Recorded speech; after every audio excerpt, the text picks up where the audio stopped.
Dragon Age Inquisition was a game that many players simply didn't know what to do with, especially since it was so different than anything that had come before in the series.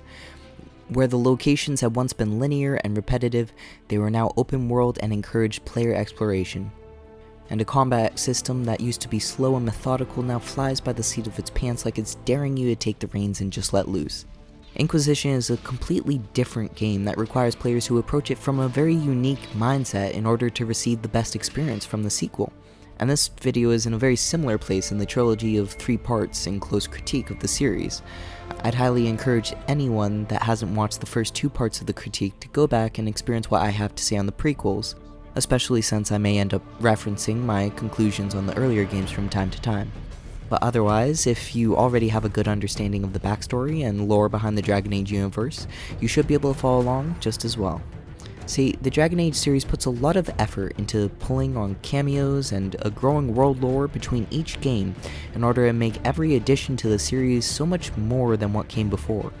And as the 3rd game in the series, Inquisition ends up benefiting from this in spades, resulting in several major revelations that both shake the world stage and set the scene for follow-on games. It's this ever-evolving world that Inquisition finally ends up allowing the player to explore that makes me truly love this game despite any hiccups it runs into along the way.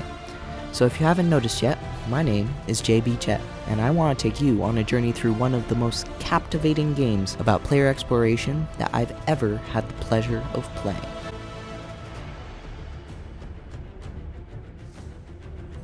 So why don't we start with the reason I was brought back into the series after all this time, the recent EA Steam integration. Simply put, the new EA releases on Steam are a disgusting cash grab at face value. And on the initial release, they even falsely advertised Dragon Age 2 to include full controller support, which they've since redacted from the store page. Not only this, but the Steam release still requires users to go through the Origins launcher, basically the one reason that players might prefer to buy the game on Steam instead of through EA. As a result, many of the weird stutter problems, frame drops, and total crashes that plagued the Origins launch of the game are still very present in the Steam release. And then you have to tack on additional problems just to get the game running in the first place, since Origins will struggle to find the installation location if you happen to already own a copy on Origins before you got the Steam version. For these reasons alone, the new Dragon Age games were review bombed within hours of release by the simple fact that they do not run well through this weird Steam Origins mashup of a Twister game. As such, it took me around 6 hours of tinkering with the options settings on both the Origins launcher and Inquisition itself just to get the game to run well. At which point, it still runs into problems after extended play sessions past a couple of hours. So why would I ever recommend the Steam release over just buying directly from the Origins launcher? Well, first, it's helpful if you want to keep all of your PC games on one launcher, since the Origins launcher will automatically close when it's not playing EA games, and you can almost pretend it's not even there. Second, for some reason I find that the Origins launcher consistently throttles my download speeds to about 1/10 of the speeds that I can get on Steam, making any download an overnight affair on the Origins launcher. And third, regardless of the fact that the game still runs through Origins, I found the game to run better than I could ever manage by going solely through Origins, regardless of the fact that it still turns into a dumpster fire every once in a while. I think it's soulless that EA decided to sell their games on Steam, but still make their launcher a mandatory program. But it really has to be pure comedy that the Dragon Age games still run better getting pushed through 2 launchers than it does when I try to just use Origins on its own. As for the history of the game, when it was first announced on May 19th, 2011, the final product wouldn't be released until November 18th, 2014, with at least 3 years of solid development time, and obviously nearly 3 times as long as the production period for Dragon Age 2. After the critical response to DA2, the team knew they had to make it big for this one, and the game certainly delivered on this idea with an open-world focus on exploration. The team ended up taking all the best aspects from Origins, like the choose-your-own-character options and semi-open environments to explore as the central pillar of the game's design. But they also picked up some of the best attributes from DA2 with the heightened focus on deep character stories, as well as a fluid combat system that means that you never have to open the tactical system if you don't want to. And therein lies the problem with Inquisition in my eyes. However ambitious they were while putting this game together, it ends up resulting in some janky design decisions and a whole multitude of bugs compared to the other games in the series. I already touched on this earlier, so I won't go into detail, but trying to get this game working while also running a recording software ended up taking me weeks of trial and error before I could come up with a setup that didn't chug along at 10 frames per second. But once I jumped through all the hoops to get the thing working, Dragon Age Inquisition can be an absolutely beautiful game. There were several points where I felt compelled to just stop and take in the environment for a minute or so, as I was just so impressed with the graphical fidelity of a game from 2014. Inquisition has definitely benefited due to the change away from the Eclipse engine that they used for the first two games to the Frostbite engine that was adapted from a FPS focus to a third-person camera. This resulted in some knock-on effects later down the line as they later struggled to make it fit their needs, but the overall result was a net positive in my mind. Every single area you explore is just brimming with color, from the deep forests to the sandy dunes to the fade segments and their otherworldly charm. I feel like I can move on after only a couple sentences about the graphics because it is as simple as looking at the screen. It just looks good. And while the face models still leave something to be desired, they do a good enough job of at least not pulling me out of the immersion like certain other games. Similarly, the combat effects are more than adequate for what you would expect from a modern RPG, without going so far as to clutter the screen and make things hard to read at a glance. It's all just so simple, easy, and a real charm to look at. Unfortunately, the UI has its own problems, especially when you enter the menus on the game. Regardless of whether the player is using keyboard and mouse or a controller, the inventory screen always defaults to the same display, which limits the number of items on screen at one time to 7, in a storage system that can hold up to 90 key items at once and hundreds of minor materials. And the only answer to why a system like this exists is the fact that the game feels like it was always designed with a controller-first mentality. When on the main map, you can't drag or pan or move your cursor to the edge of the screen in order to move your viewpoint, and the same thing goes for the tactical view during combat. Then, once you're in combat, you have to press and hold a button down to auto-attack instead of right-clicking on an enemy, which feels really intuitive on controllers, but very weird after playing the other Dragon Age games back-to-back.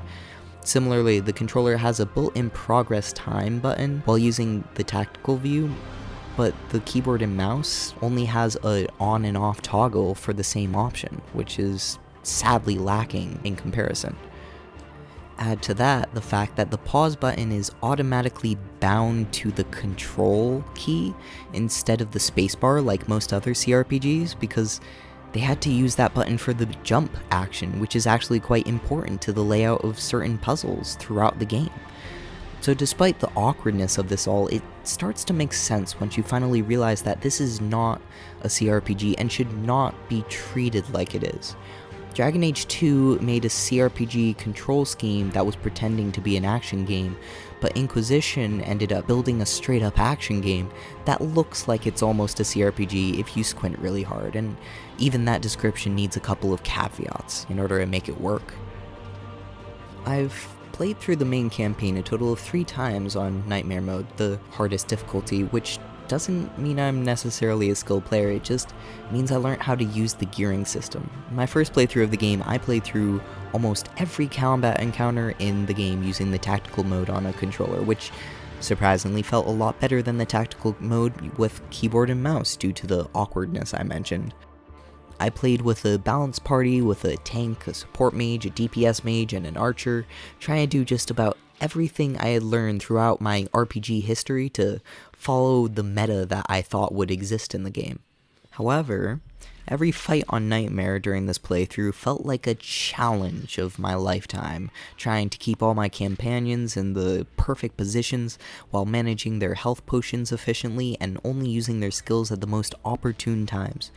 I'm fairly sure I remember that playthrough taking around 60 to 80 hours to finish the main storyline, just because I spent so much time trudging through every battle in the game, basically pausing to give commands for every single ability use. And back in 2014, I thought this was perfectly fine, and even fun to me at the time, given my interest in tactics and strategy, but when I revisited the game again in 2020, I came at things from a very different perspective. This time I played with a lopsided party using 2 tanks and 2 support mages specifically because those were the party members I had ignored on my first playthrough of the game. And what would you know, I almost never had to use the tactical system. Sure, every once in a while I might use the tactical camera to pull someone out of a dragon's breath or something, but otherwise my combat encounters hardly ever left a dent in my health bar despite playing entirely in real time. So how did things change? It turns out that Inquisition has an even deeper reliance on game knowledge for difficulty than Origins ever did, and this time it's not so simple as building up a way to chain stun enemies. Instead, the game is almost entirely built on the mechanics of health management. In order to address the fact that many players of the first 2 games would just dump all of their money into stocking up on exorbitant numbers of health potions, Inquisition establishes a system where you can only hold up to 8 health potions at a time that will automatically refill whenever you rest at a campsite or a supply chest that shows up during the main questline. This ended up resulting in some really interesting gameplay loops where you end up pushing your party as hard as you can during an open world exploration map to get as much done in a single excursion worth of health potions as you can before returning to camp for a refill. Then, during the time-sensitive main quest events where you don't have the chance to just rest as many times as you want, it forces the player to try and preserve their resources as they push their way from supply chest to supply chest while trying not to run out of potions. On that first playthrough, I would find myself skipping a supply chest to push just a little bit further until I actually ran out of potions before finally backtracking to refill from 0 to 8 in order to make the most out of each resupply. And that's all a really cool gameplay loop that raises the stakes for players while also allowing the developer to design around the fact that they know exactly how many health potions you can have at any point in time. But now that health was such a finite resource in the game, they needed to develop ways to give the player mitigation tools. Hence, they developed the guard and barrier systems. Simply put, they're temporary health bars that can be applied to characters, represented by a blue line above the health bar for barriers and silver notches overlaid on the health bar for guard. Barriers can be placed on companions by mage characters using a spell every 24 seconds, but they decay by 9% total strength every second and take extra damage from dispel abilities. Guard, on the other hand, will never decay, but the main sources of guard during the early game all tend to apply taunt to enemies in the area and can only be used by warriors. And in a best case scenario, this does have the intended effect of encouraging the player to bunch up their characters every 24 seconds in order to get a barrier on as many of them as possible, while supplementing your tank's health with guard, but what the game doesn't make obvious is the fact that there are several ways to develop guard on hit and barrier on hit for every character in the party. This can be done as early as level 5 if you really beeline some key skills down at the bottom of the Battle Master tree with the Horn of Valor skill. This essentially means that you can give your entire party improved life leech and a near permanent second health bar by the time you're 5 hours into the game, basically trivializing combat for the rest of the playthrough. And if that isn't enough for you, by using the crafting system, you can put this effect on their weapons permanently, as well as using a mage with a Knight Enchanter specialization, which also generates barrier on hit. So, what if an enemy hits you so hard that he chews through both your barrier, guard, and most of your life in one hit, you might ask? I mean, if you knew to ask a very specific question like that, you probably already know the answer, and that's damage immunity. See, with your very first skill point in the Sword and Shield tree, a warrior can completely ignore any damage from the front as long as you have the shield wall skill toggled, as well as gaining guard with every hit an enemy makes on you. The only downside to this is that it drains your stamina, but we can mitigate this downside even more by playing in real-time mode and using the skill more like a parry system, so that it's only active and draining stamina the very second the enemy is about to hit you. This becomes stupidly useful once we learn all the enemy tells and can accurately anticipate whenever they're about to send a big hitter. But let's say your reaction time is really bad for some reason and you just can't seem to time it right. Well, any warrior spec'd into the champion specialization can activate an 8-second immunity from all directions with a 32-second cooldown that can also be reduced by 1 second for every hit you receive. Somehow, on my first playthrough, I did not realize that any of these options existed other than the Knight Enchanter barrier generation, and my first trip through the Nightmare difficulty was a rough experience. But on my most recent adventures through Thedas, armed with the knowledge of just how powerful the temporary health bars were in the game, everything was an absolute breeze for my second and third playthroughs. Additionally, if you found your first time through the game to be a bit too hard, they also implemented a type of New Game Plus mode where you can import all your weapons and armor schematics from your first playthrough into your second one, giving you access to all the endgame weapon types from the very beginning. At this point, you won't be able to fill those endgame schematics with the highest tier resources until you reach the mid-game twist in the story, but they'll still give you a leg up on the difficulty curve even when you only use the tier 1 resources. I only ended up exploring this mechanic for my third playthrough since my first 2 runs were on different game systems, and it ended up completely changing my outlook on what type of game Inquisition really is. After feeling the effects that the best weapon and armor types can have on your party, I was suddenly struck by the realization that the game could easily be considered a third-person looter in a similar vein to Diablo 3. After all, you have to hold down a button in order to attack the enemy, you only have access to up to 8 active skills at a time, and using endgame gear during the early game just about allows you to play with any party setup you might want. Look, the comparison isn't very clean when I talk about it out loud, but when I was playing the game with these OP item sets, it genuinely reminded me of the gameplay from those isometric classics. A large reason for this weird connotation is the nature of the combat system and its sheer monotony to it all. For a given character, every combat encounter will end up playing more or less the same. You'll probably start combat by throwing out some of your highest damage skills so that you can get them started on cooldown as soon as possible. Then you'll end up rotating through your more specialized skills that are better for AoE or single target, but you'll end up using them every fight anyways, since they're the only things off cooldown once your top DPS skills have been used. Then, if you start to get targeted by the enemy, you might use your class's particular defensive skills like Stealth or Mind Blast, and finally, you'll keep an ultimate on your bars that you'll save specifically for boss battles or worst case scenarios, since it takes so damn long to charge up in the first place.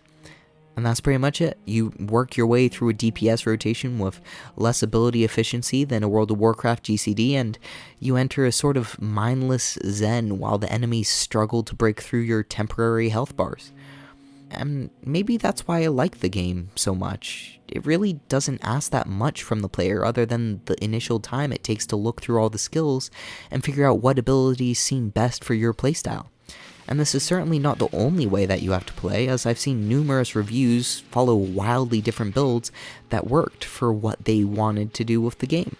You can make a crit-focused Fire Mage just as easily as you can make a fear-based Necromancer-Reaver duo, which sounds complicated, but makes sense just as soon as you look at how the Necromancer and Reaver classes synergize with each other with very minimal effort. There are still some traps that you can fall into and waste skill points on something that won't actually help you, but the chances of that are much lower than the Origin system, and how the game feels like it rewards you for game knowledge instead of punishing you for the lack of game knowledge. Regardless of how poorly I built my characters the first playthrough, it was still more than possible to beat the game on the hardest difficulty with a bit of patience, which probably wouldn't be possible with a bad build in the earlier games in the series. This is possibly the most inviting the series has ever been for new players, while still providing a rewarding skill curve as experienced players learn more and more about what you can accomplish with the mechanics. My third playthrough ended up feeling just as rewarding and fun as my first experience due to the sense of mastery that grew with every run, leading me to tackling enemies more than 8 levels over my party level now that I had learned how to just break the game. In fact, the combat system in the game is so nuanced that they ended up adding a multiplayer section to the game, reminiscent of the wave defense mode from Mass Effect 3. While I'm not personally a fan of the grindy nature of the mode that feels like it encourages players to invest in microtransactions, the fact that it throws interesting character classes and skills that you can't even find in the main campaign makes it a really unique experience.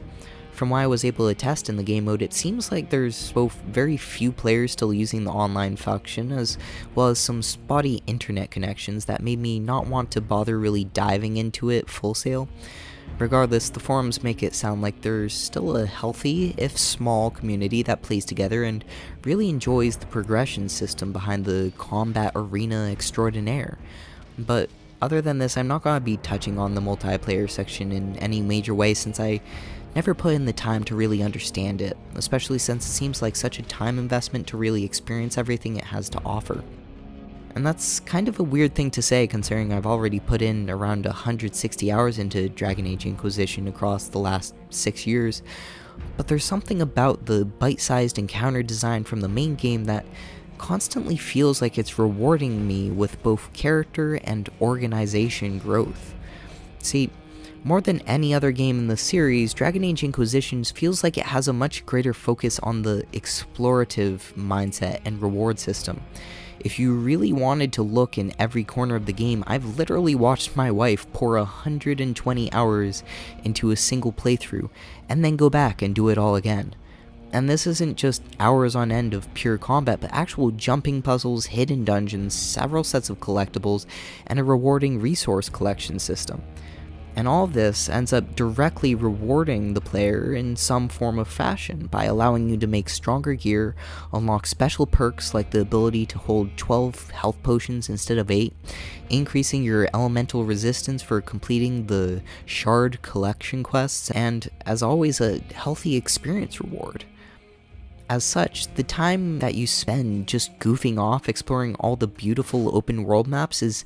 always helping the player in some form or fashion, reinforcing the desire to just devour more and more of the game world. Obviously, the cynic can just look at all the quest markers on the map and ask what makes this any better than the collectibles in Assassin's Creed, at which point I'd reply that that's just a reductive complaint. If you're not excited by the idea of directly helping your organization and the people in the world around you by exploring the wilds and defeating the enemy forces, then why are you even playing a game like this in the first place? I don't usually play Call of Duty games because I personally just don't find shooting people in the head to be a rewarding experience. But that doesn't invalidate the joy that I know so many other people find in that type of gameplay. It just means that it's not the type of game for me. And considering how many people find the gameplay in Breath of the Wild an almost obsessive-compulsive experience, a gigantic world to explore with clearly marked things to experience can be a very cathartic experience for a wide variety of people. But you also have to enter that experience with the right mindset. A couple of critiques have already brought up the fact that while Breath of the Wild is a great video game, it's actually a terrible Zelda game that scratches very few of the itches that longtime fans of the series have typically loved, and Inquisition is somewhat similar to this problem. At the end of the day, Inquisition ends up feeling a lot closer to Dragon Age 2 than it does to Dragon Age Origins, which may upset some of the older fans who preferred the overall feeling of Origins over Exodus. Inquisition is definitely an improvement over the repetitive nature of 2, but the focus on character stories, fluid combat, and bite-sized quest design fulfill a very different production value than the CRPGs of old. And however great Inquisition may be, the critic who compares the game to something that's not trying to be will end up being sorely disappointed. Pacing is the easiest detrimental effect that I can see as a result from these design decisions, since the player is actively encouraged to more or less ignore the main plot in order to play the largest percentage of the game, which is the exploration. I'd say that less than 10 hours of any given playthrough are actually devoted to main quests, while the remainder of your time in the game being spent on exploration that you do in between each of these story sequences. See, Inquisition actually relies on a game system that they refer to as power in order to unlock the next story sequence or the next area for between 4 to 50 power points at a time. You can earn these power points by doing literally anything in the game other than the main quest, from satisfying resource requests, to side quests, to companion quests, exploring dungeons, completing those collection quests, finding fast travel points, closing demon rifts, just about anything with importance to an area. So no matter which parts of the game that you find the most fun, you can focus on that type of experience in order to earn the resource points to progress the main storyline. So while the main quests are the vast minority of the game, everything you do is technically progressing the story in some form or manner, reinforcing the idea that exploration actually is the main point of the game. At this point, I think the developers actually realized they needed to find ways to encourage players to get invested in the main plot again, at which point they developed each of the 7 main quest sequences into some really set-piece events. Armies clash, you storm a desert fortress, you attend a masquerade ball, you discover an elven ruin, you tame a dragon, you fight your way through floating islands. Everything is so over the top and awesome that the player wants to experience those scenarios, and they provide a welcome break from the systematic exploration. But since all of these set pieces can be experienced at the player's desired pace, you can spend either 30 hours making your way through this storyline, or 100 hours, which is going to be a very different experience. This ended up breaking down a lot of the stakes in the storyline, since the Empress's ball will always be waiting for whenever the player is ready to attend, and the final sequence of the events feels rushed in a way that doesn't match the fact that the player can spend nearly 50 hours exploring in between touching the main quests. So, in their efforts to make a remarkable game about exploration, a storyline which consistently talks about time as a fixed truth ends up running into problems with the continuity of the system. If you're capable of developing a suspension of belief for the timeline of the game, the story benefits immeasurably, even though it's a criticism that not everyone will be able to ignore quite so easily. Alternatively, the exact same thing ended up happening with Dragon Age Origins, with every single group conveniently waiting for the hero Ferelden to arrive and deal with all their problems, instead of ever trying to fix things themselves. It seems like the ability to have a branching storyline order results in logistical errors, no matter what decade a video game is made in, which is why I'm largely willing to simply ignore this problem from this point onward. Despite these timeline issues, I found the main storyline more than enjoyable to play through several times, since it tackles some really interesting ideas like religious symbols, the right to political autonomy, and an incredibly deep exploration of the lore when compared to the first 2 games. I think that Origins introduces mage circles and modern dwarves better than the other games, while DA2 obviously excels in its presentation of the Coon, but Inquisition ends up making some fascinating developments into the old lore and the origins of the world as we know it, especially in the later DLCs. And while many people feel as though the game was focused almost solely on the development of the villain for Dragon Age 4, I think that Inquisition ended up doing more to affect the actual state of the world than the last 2 games combined. So, without further ado, I think it's time to start talking about the story in Dragon Age Inquisition. We begin the game from the main menu when an explosion racks the Conclave, where a gathering of Templars and mages had met to try and create a peace treaty following a year of all-out war that came after the events of Dragon Age 2. The player character, who can be either a human, elf, dwarf, or a Vazoth who was never introduced to the Coon, was also in attendance at this peace conference before the explosion, and you'll be forced to customize your appearance under the harsh, otherworldly light of the Fade. Somehow the main character was able to survive the explosion, and you'll be treated to odd pieces of a memory that won't be fully restored until much later in the game. When the player eventually emerges from the rift, you're quickly taken into custody and nursed back to health by an elven apostate named Solus. When you finally come to in the dungeons below Haven, the woman who was interrogating Varric throughout the last game tries to do the same thing to you. Cassandra is trying to piece together what happened just a few days ago when the explosion ended up ripping a hole in the sky, especially since Leliana and her are the highest ranking members of the Chantry in the area following the death of the Divine. Somehow the apostate who healed your wounds believes that you might be the key to closing the hole, and so you set out along with Cassandra to try stopping the demons pouring out from the sky. The next section as you make your way to the detonation point is mostly a tutorial meant to introduce the players to combat, but it also does a good job setting up the player with a starter party between Solus, Varric, and the Seeker, while also introducing you to both Leliana and Cullen, who return for their third game. A bit of exposition establishes the fact that a mysterious green mark on your hand can close rifts in the sky, which allow demons to enter the material world, something almost everyone can agree is not cool, especially since we never get to see squads of desire demons running around. And a couple minutes later, you're given a choice between assaulting the final breach head-on or trying to sneak around the main battle, which brings up the first big leap of logic in the game. Out of everyone on this battlement, we have 3 high-ranking individuals who are basically in charge of the Chantry army in the area, and yet they decide to follow the decisions of this random person who has a magical key that coincidentally seems linked to the initial explosion that killed several hundred people. And if you try and call them out on this, they simply say that since you're the one with the mark, they kind of have to follow your lead, despite the fact that you were a prisoner up until 30 minutes ago. This later becomes the de facto reason for why everyone wants to follow your directions, but by this point in the game, there's absolutely no reason why anyone should trust a stranger under these circumstances. Soon after this, you go on to actually weaken the breach, stopping it from growing at an alarming rate, and establishing a reason for people to trust you, so your leadership role throughout the rest of the game makes a bit more sense than this initial section. And near the detonation site, Varric ends up having an amusing reaction to the red lyrium in the area.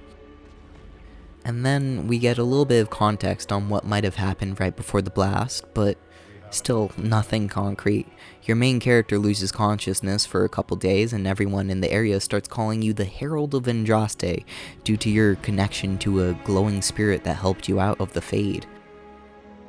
It's this little connection that ends up bringing up the Chosen One aspect of the game, as several people of different beliefs end up asking you whether you truly believe that you were chosen by the holy martyr of the Christianity analogy in this world. The Chantry is somewhat interesting in this alternative universe since the martyr of their religion happened to be female, and as such only females can aspire to the highest ranks of their theocracy, but otherwise Andrasteism is more or less the same as any of the modern monotheistic religions that dominate the real world, which allows players to immediately understand a lot of the connotations behind their political structures. The world of Dragon Age is still a very feudal society, deeply connected to the theocracy for matters of state and politics, so the inclination of a growing percentage of the common people that believe that you are the second coming of Andraste results in some sticky situations.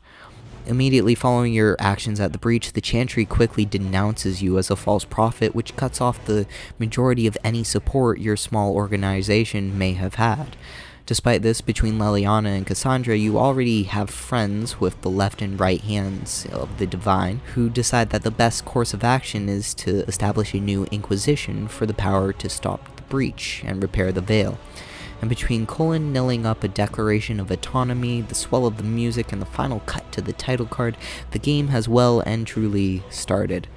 From this sequence alone, you can tell that the production value behind the game has increased exponentially, which I felt paid dividends when it came to the key cinematics throughout the game.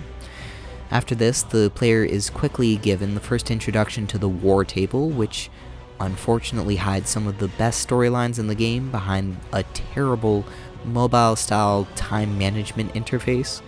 So in order to implement all of the major impacts that the armies of spies and soldiers under your command can have, they created a text-based choose-your-own-adventure where you assign one of your 3 advisors to each task that they'll complete after a real-world time requirement. While in this system, you can have some major dignitaries assassinated, exterminate entire clans of elves, support or deny dwarven expeditions, repel an entire invasion of Kirkwall, and even influence the election of the next divine. And I know all of this mostly because I vaguely paid attention to the title of each mission, but never actually read what was happening in depth, or cared enough to read the end result of any of my actions. Instead, it was mostly just a time farm where I occasionally received bad quality items, stupidly small amounts of gold, or a handful of influence points towards the next Inquisition perk. In the larger context, those decisions probably had a greater effect on the world of Thedas than anything you did from the third-person perspective, but the detachment I felt while dealing with what used to be a primary mobile game contrivance meant that I never actually cared what happened in this mode. Occasionally I might make a couple hundred gold, but the most important thing that ever happened on the war table, from my perspective, was the occasional timed event that I had to complete in order to progress the companion quests. If nothing else, I just hope that the developers learned their lessons and don't end up putting key lore decisions behind such an unimportant system in the future, because I absolutely love this game and even I couldn't be bothered to put in the effort on this mechanic.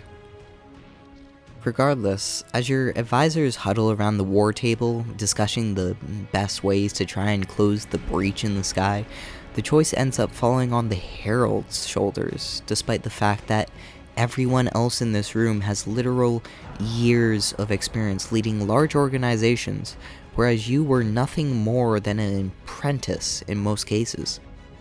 While the leadership aspects of the game start to make a little more sense after the prologue sequence, they never end up truly fleshing out, and I feel as though the Inquisitor is more of a figurehead leader than an actual mastermind. After all, your character is never actually the person who comes up with the ideas for what to do next, and is instead more of a special agent that the advisors send to an area whenever things start going poorly.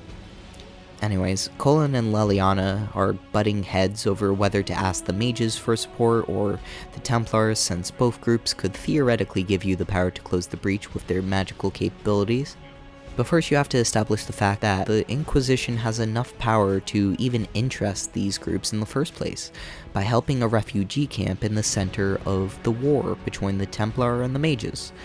Of course, before I take the story into the hinterlands, I want to point out the fact that the town where the Inquisition was set up should be relatively familiar to longtime fans of the game. After all, Haven was one of the main areas that you end up visiting during Dragon Age Origins, and no matter how hard I tried, I could not see any resemblance between this haven and the one we first visited in 2009. Likewise, Redcliffe looks almost nothing like it used to, and we never actually end up entering the Dream Fade in this game, but instead explore the Raw Fade, and I guess you could say the Stormy Coast from Leliana's song appears similar, but it's definitely quite different from the Storm Coast in Inquisition, so these weren't things I deeply cared about, but interesting design decisions to modernize these areas for the new game. So we're introduced to the Hinterlands by Scout Harding, who gives the player a tourist guide rundown on every new area that you end up visiting throughout the game. And while you can consistently flirt with the dwarf at every opportunity, it never ends up turning into a full-blown romance. In the Hinterlands, however, she recommends that you go explore the refugee camp at the crossroads and try to make contact with Mother Giselle, who might be able to help the Inquisition gain influence in the area. With this in mind, once you clear out the Templars and apostates attacking the camp, Mother Giselle will end up developing into a type of wise old woman role as she shows up repeatedly to act as the neutral observer along your journey. If I was the type to make up crazy game theories, I might even hypothesize that Mother Giselle was actually Andraste herself, considering her ability to show up whenever you need her most, but that's just about as likely as Sandal being Andraste when you get down to it. What she does do is give you an invitation to meet with the Chantry leaders in Val Royeaux to try and garner some favor from the people in power, but that goes just about as well as you would expect, and you're left building up influence to approach either the Templars or the Mages for a real alliance. This point seems to be a weird stopping place for a large number of players who end up exploring the entirety of the hinterlands, followed by the Desert Oasis, followed by the Storm Coast, followed by the Followmire, back to back to back until they've checked every single box and have burnt themselves out before the game has ever had a chance to get going, which is kind of a weird coincidence, since you don't have to do half of the main events in the hinterlands in order to gain the power required to progress the main story. I think it's the fact that all of these side areas end up opening at the same time, and they all require you to spend power on them in order to unlock the locations in the first place, that leads to a bit of a sunk cost fallacy as players invest 8 power points into the Followmire that many early game players might assume is a big investment into an area that they shouldn't really be going to in the first place until they're actually level 8 or so. And while the Followmire actually has a really fun storyline to play through, a full clear of the area will only end up earning a total of 11 to 15 power points for a net gain of between 3 to 7 power depending on how much of the location you can do by this point in the game. Similarly, with the Storm Coast and the Desert Oasis, you'll eventually end up earning a net return on your power investment to unlock the areas, but that also requires time to do so when you're playing a game that probably hasn't done enough to actually get you invested in the story yet. Maybe I view this section of the game from a different standpoint than most other players since I've played through the beginning so many times, but I would genuinely recommend burning through a couple main quests just to get some good EXP rewards before returning to these areas with the ability to do most of them at once instead of getting scared off by the high-level mobs that you will end up running into. But I guess that's one of the strengths of an exploration-focused game like this, that you're able to work your way through these areas regardless of what point in the storyline that you're at. As long as any new players are aware of the fact that you don't need to even come close to 100%ing each area in order to beat the game, and most of this is purely optional, but fun. Once you've spent a couple hours either exploring or grinding, depending on your perspective on gameplay, you'll eventually earn the power to trigger the next major phase of the game, where each playthrough ends up splitting into one of 2 paths. That sounds a lot cooler than it actually is in practice, like we're about to jump into some type of Witcher 2 situation where the story branches out in wild ways, but the vast majority of the differences from this point onward are only cosmetic based off of the enemies you'll be fighting in the main story. And remember, the main story is the minority of gameplay, so anything that affects the main story is actually very minute in the grand scheme of things. If you end up siding with the mages, you'll end up going to Redcliffe to resolve a conflict with a group of Tevinter magisters that call themselves the Venatori, while if you side with the Templars, you'll end up uncovering a conspiracy to seed the Templar Order with red lyrium, turning them into supercharged geomutants. At this point, they set up some exposition to set the scene for why you thought the situation was sketchy in the first place, but things ramp up when both storylines end up showing you a vision of the future in some unintended ways. Along the mage route, a Grand Magister ends up teleporting you a year into the future by using the power of the Rifts, a future where an evil being named the Elder One is revealed to have conquered the known world and proclaimed himself a god. Likewise, on the Templar route, an Envy Demon ends up pulling you into the Fade and showing you all the things he plans to do while impersonating your body as the leader of the Inquisition. Regardless, they both introduce the player to the idea that some old evil dude is planning on making an army of demons to invade Orlais after assassinating their empress and sowing confusion across this country. And there I am, referring to Orlais like most players should even know what it is by this point. But that's only because Inquisition does an outstanding job of giving you a good representation of the world when compared to the other games in the series. Based on the way that the world table is broken up into Orlais on the west and Ferelden in the east, most players will get an intuitive understanding of the state of both nations and where they are in the world, which will only be expanded upon as you get to explore many locations in both nations throughout the game. As such, a total world geography lesson isn't really necessary if you only plan on playing through Inquisition, but this seems as good of a time as any since Inquisition ends up building on the idea of world politics a lot more than the prequels. The three main factions that dominate the world are the Orlesian Empire in the south, the Tevinter Imperium in the center of Thedas, and the Kunari Islands of Parvolan and Saharan to the north. Tevinter is in fact surrounded by a number of smaller nations, but they haven't really been established as major contenders by this point in the game.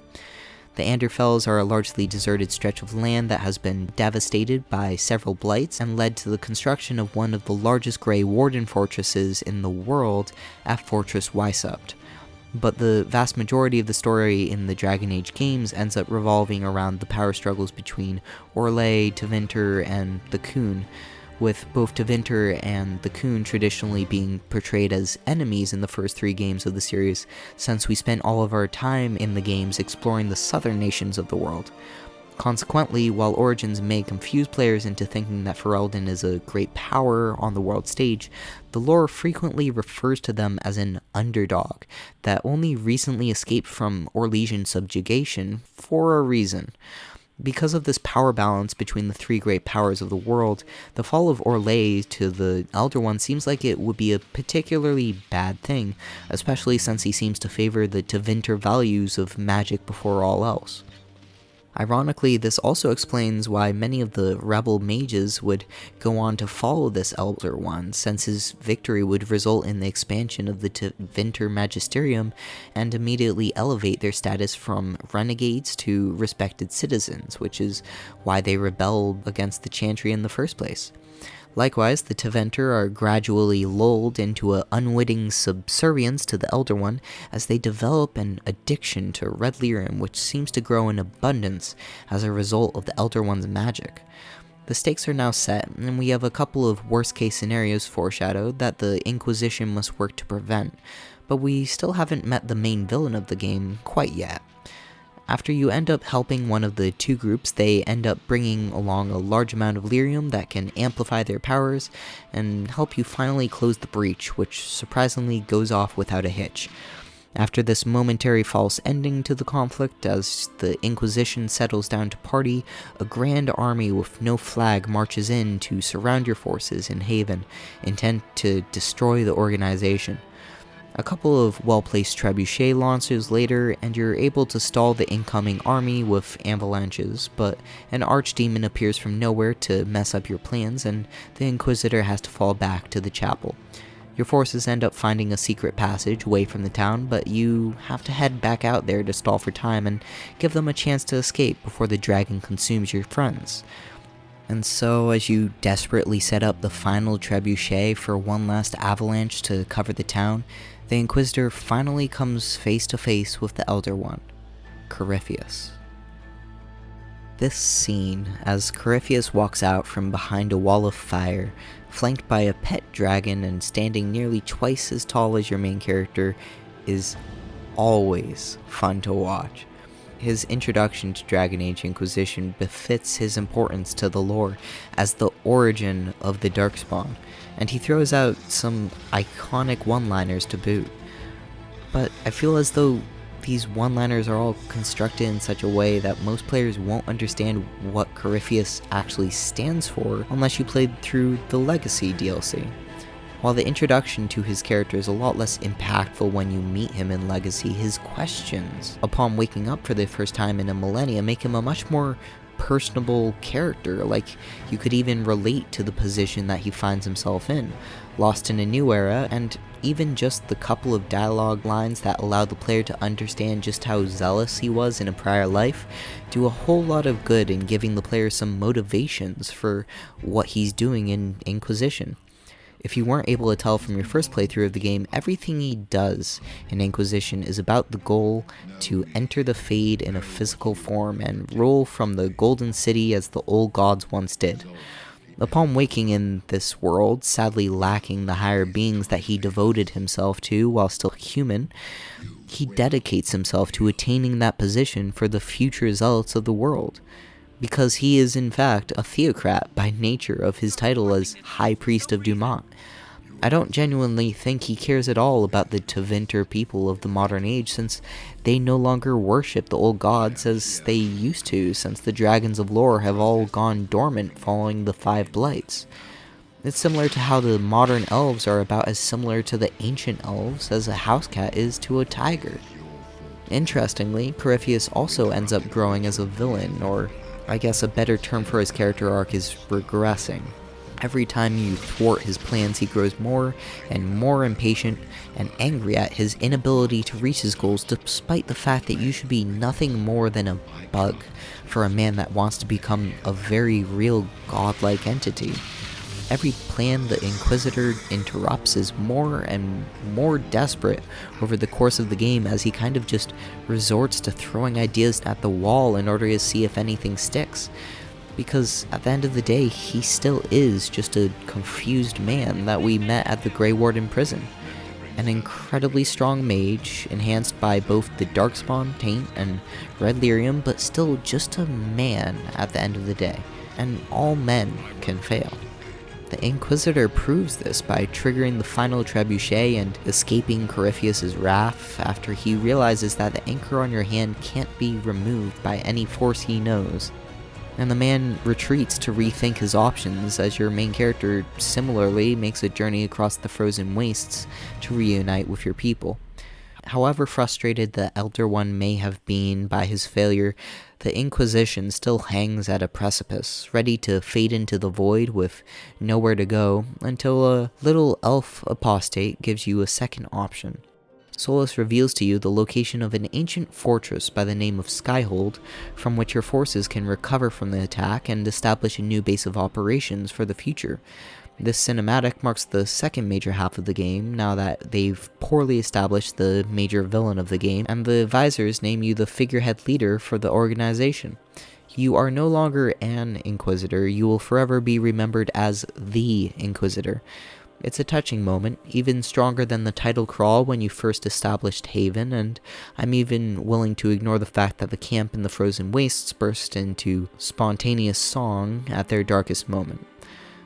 The game pulls off its emotional tugs with a certain capability that I admire, even when it starts to cross the line into trope.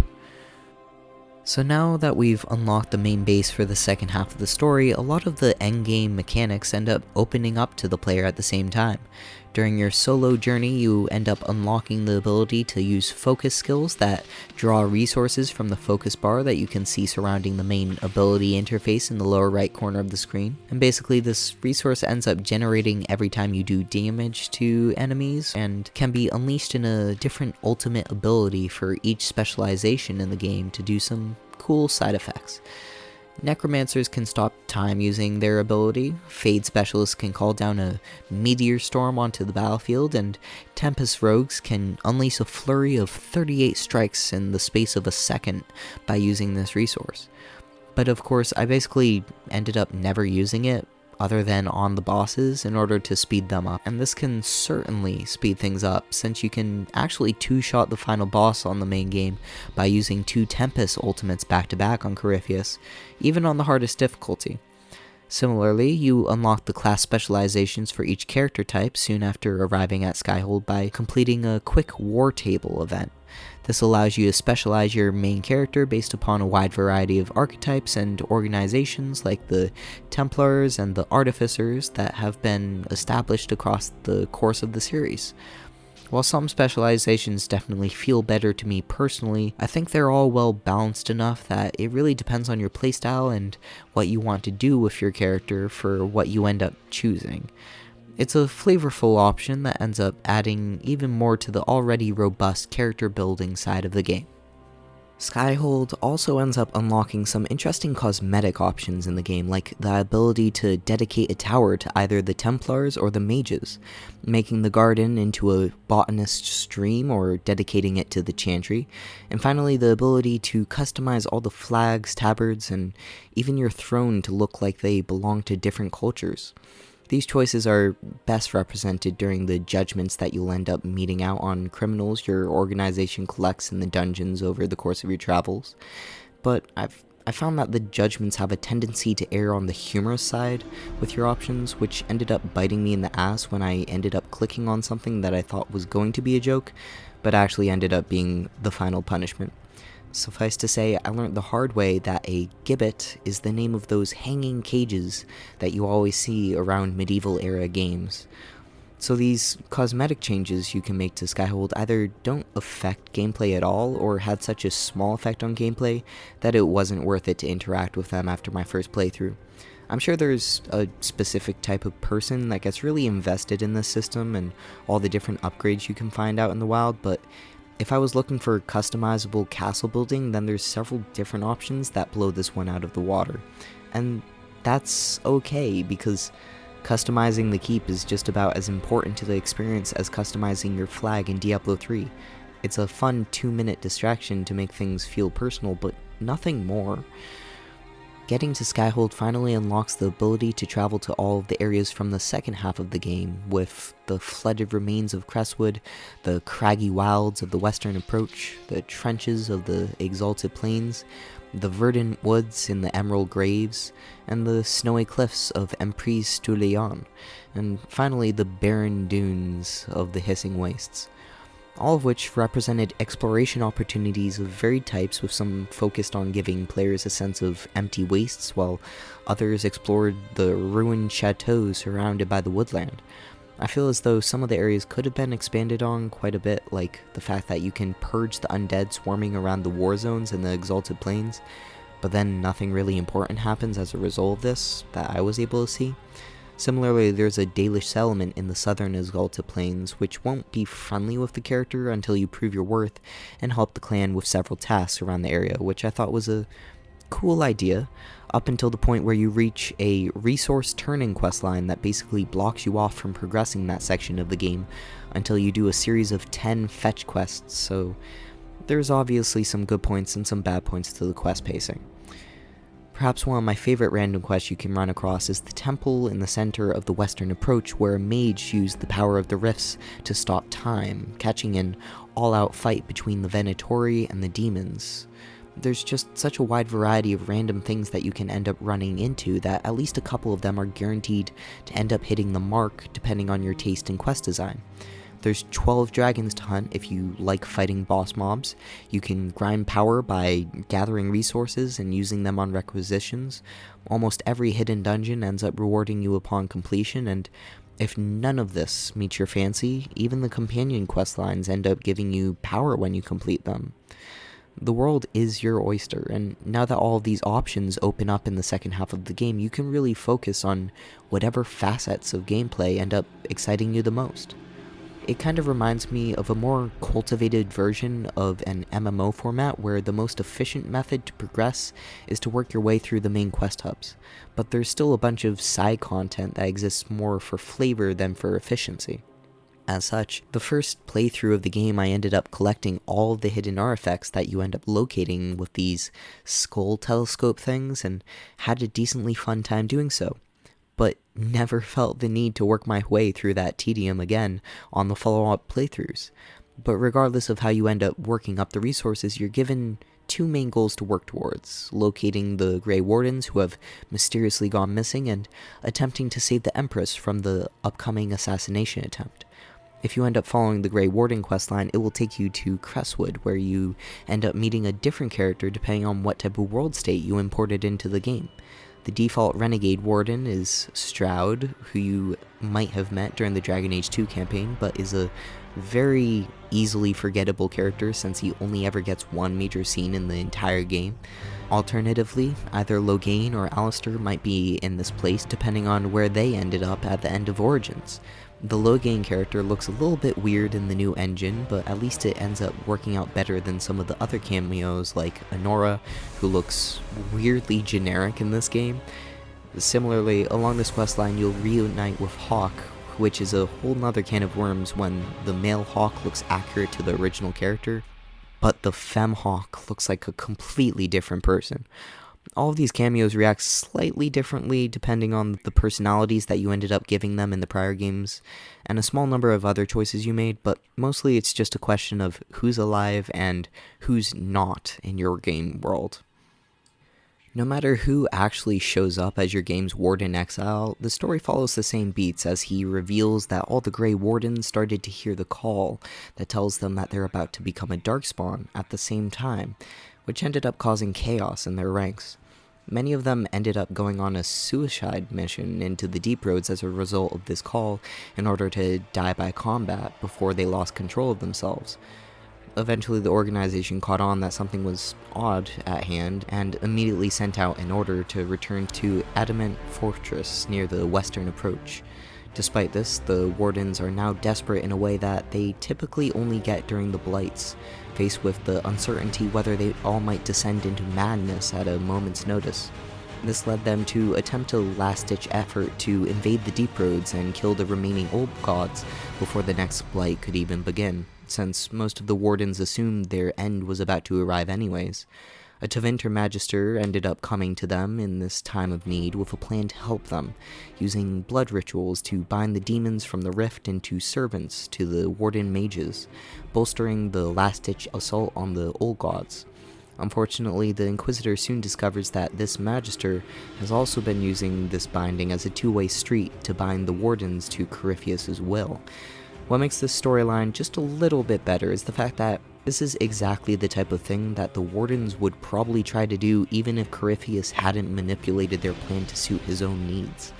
Across the games, the Wardens have consistently proven that they're willing to go to any length in order to get the upper hand on the Darkspawn, with several incidents of them literally binding demons in the past under similar circumstances. And you would think that they would eventually learn better after it backfired on them the last couple of times, but the suicidal nature of the Wardens ended up encouraging them to try certain approaches to war that sane people wouldn't bother with. I think that this aspect of the Wardens is kind of hard to notice without playing through the games back to back, but a lot of the pragmatism that they're known for is most likely due to a cynicism they developed from a life without purpose. They all belong to an organization with bonds stronger than blood, specifically because the right to join their ranks also renders them infertile. Add to this the fact that if they don't die on the field of battle, they will eventually turn into one of the monsters that they were sworn to fight, and force their brothers in arms to kill them in their stead. So as a result, none of the warriors in this elite fighting force can ever develop a family of their own to bond them to any one place, or give them something to fight for, other than a sense of nationalism for their people. And in light of all this, the value of life would start to lose its meaning to these soldiers, for in many of their eyes, they were already dead, living with a terminal disease that numbered their years in the single digits. So now that a mysterious call has played through the heads of every member of this organization, signifying that their time left is measured in weeks instead of years, one final suicide crusade into the bowels of the world seems a hell of a lot more logical, especially when a random stranger is willing to help them supplement their forces with an army that doesn't need food or water to survive and would never tire along the long march into the Underdark. Who cares if the plan of killing the archdemons would work or not? They would never know if they didn't try, and who better to send than a legion of suicidal special forces with nothing left to lose? This has always been the purpose of the Wardens, and the greatest irony of their story is that they only provide value to the world in their deaths, since anyone can kill an archdemon, but only a Warden who takes their own life can truly end its existence permanently. Once again, the lore behind the story that the player experiences is a better trip than what you get to see on the screen, and as you assault the Adamant Fortress, you kind of just murder your way through their forces until you can put an end to the plan. The commander of the Grey ends up realizing her mistake only once you make final contact, which results in a valiant effort on her part to kill the Tevinter mage that encouraged her to create Corypheus' demon army. But not long after, an inconvenient series of events ends up making you fall into a hole in the veil, directly placing your party into the Fade, while still in your physical bodies for the first time in the series. So while I think the Fade sequence in Inquisition is a pretty good representation of what the Fade might look like on modern software, any differences from your prior experiences are more or less explained by the fact it's supposed to be like looking on the other side of the curtain, so to speak. After a really short Escher type of moment to introduce you to the weird rules of the Fade, the area ends up progressing like any other location in the game, except with a bunch of giant spiders. And while you do have the opportunity to complete some fetch quests for attribute points like in the originals, a lot of the charm that came from your shape-shifting abilities during the Origins fade sequence is sadly missing. Even if they had done something more with the weird perspective changes, like possibly walking on the walls or ceilings in certain areas, it would have been enough of a change. But it never ends up reaching its full potential as far as how unique the fade can get. You end up meeting with the spirit that helped you escape the fade during the prologue sequence, and she is revealed to kind of be the divine and kind of not at the same time. Like, the spirit had closely followed divine Justinia's life, but technically wasn't her at the end of the day. Regardless, she helps you retrieve your memories and clear the path to a portal back to the real world.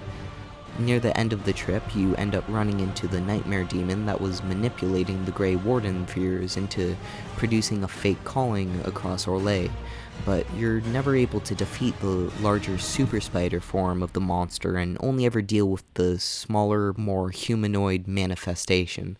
It's uncertain whether killing the avatar of the monster ever really does any true harm to the larger demon, but at least it appears that you're able to finally stop the fake calling once you emerge from the other side of the rift. In order to get past the beast, you'll have to leave behind either Hawk or Stroud, or the much more impactful choice between Hawk and Loghain or Alistair, if one of them is present. And while the choice between the two ended up hitting an emotional point for Mare players, I never felt personally invested in the choice on my playthroughs due to the fact that you only ever deal with these characters a handful of times throughout Inquisition, over the course of maybe an hour of gameplay.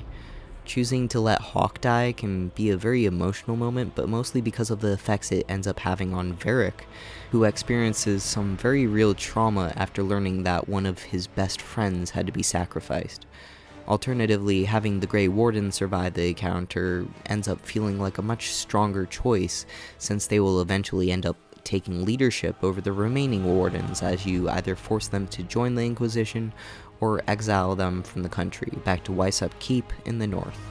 The deed is done nonetheless, and we've already made it around halfway through the second act of the game, stopping the demon invasion before it ever began.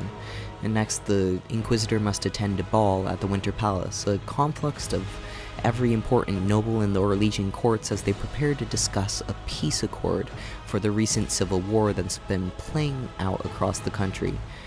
As you explore this party, you'll quickly discover that three major groups are competing for control of the nation, led by Empress Celine on one side, Duke Gaspard the War General on another, and Ambassador Briala the Elf Spymaster on the third. Over the course of the next hour, you explore the palace, doting on key dignitaries, throwing Capri coins into the fountain, locating Hollis statues to unlock magical doors, and searching the back rooms behind the palace in order to find any clues on who might end up trying to assassinate the Empress. It's all put together surprisingly well, as every action feeds into a resource meter for court approval as you do things they like, such as complimenting their culture, or things they don't like, such as showing up late for a meeting.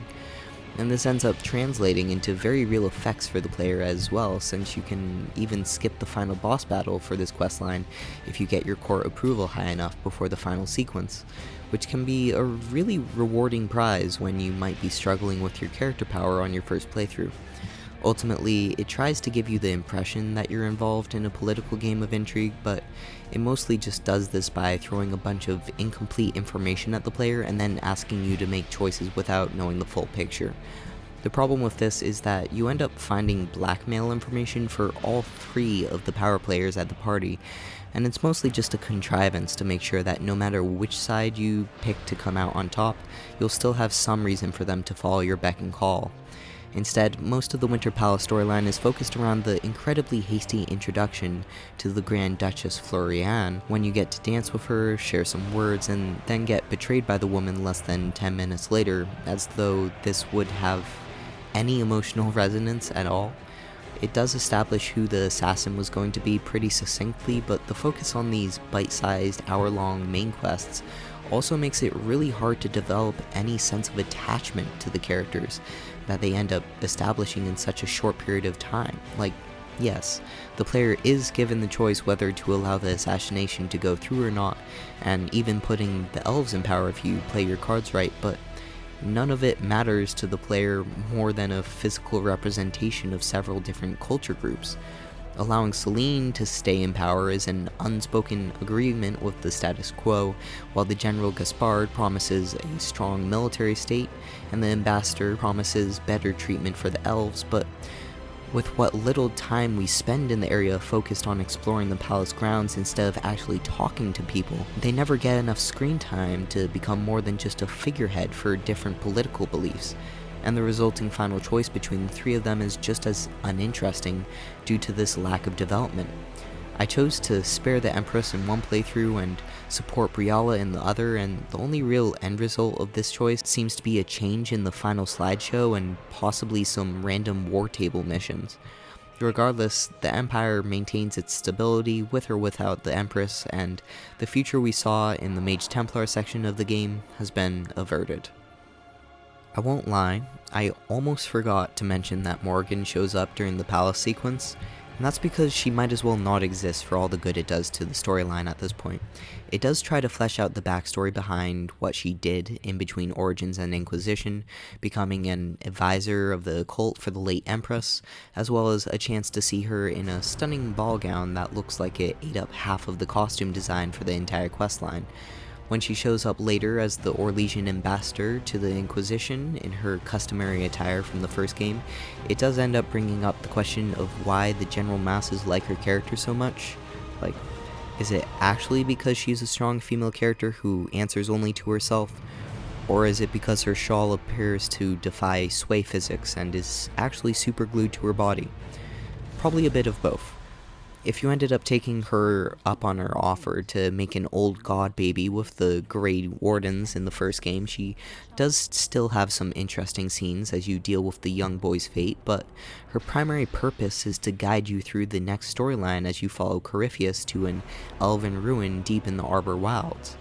Now that his plan to outright conquer Orlais with a demon army has been dashed, Corypheus will resort to his initial plan to simply ascend to a higher plane and break into the heavens to rule as a mage deity.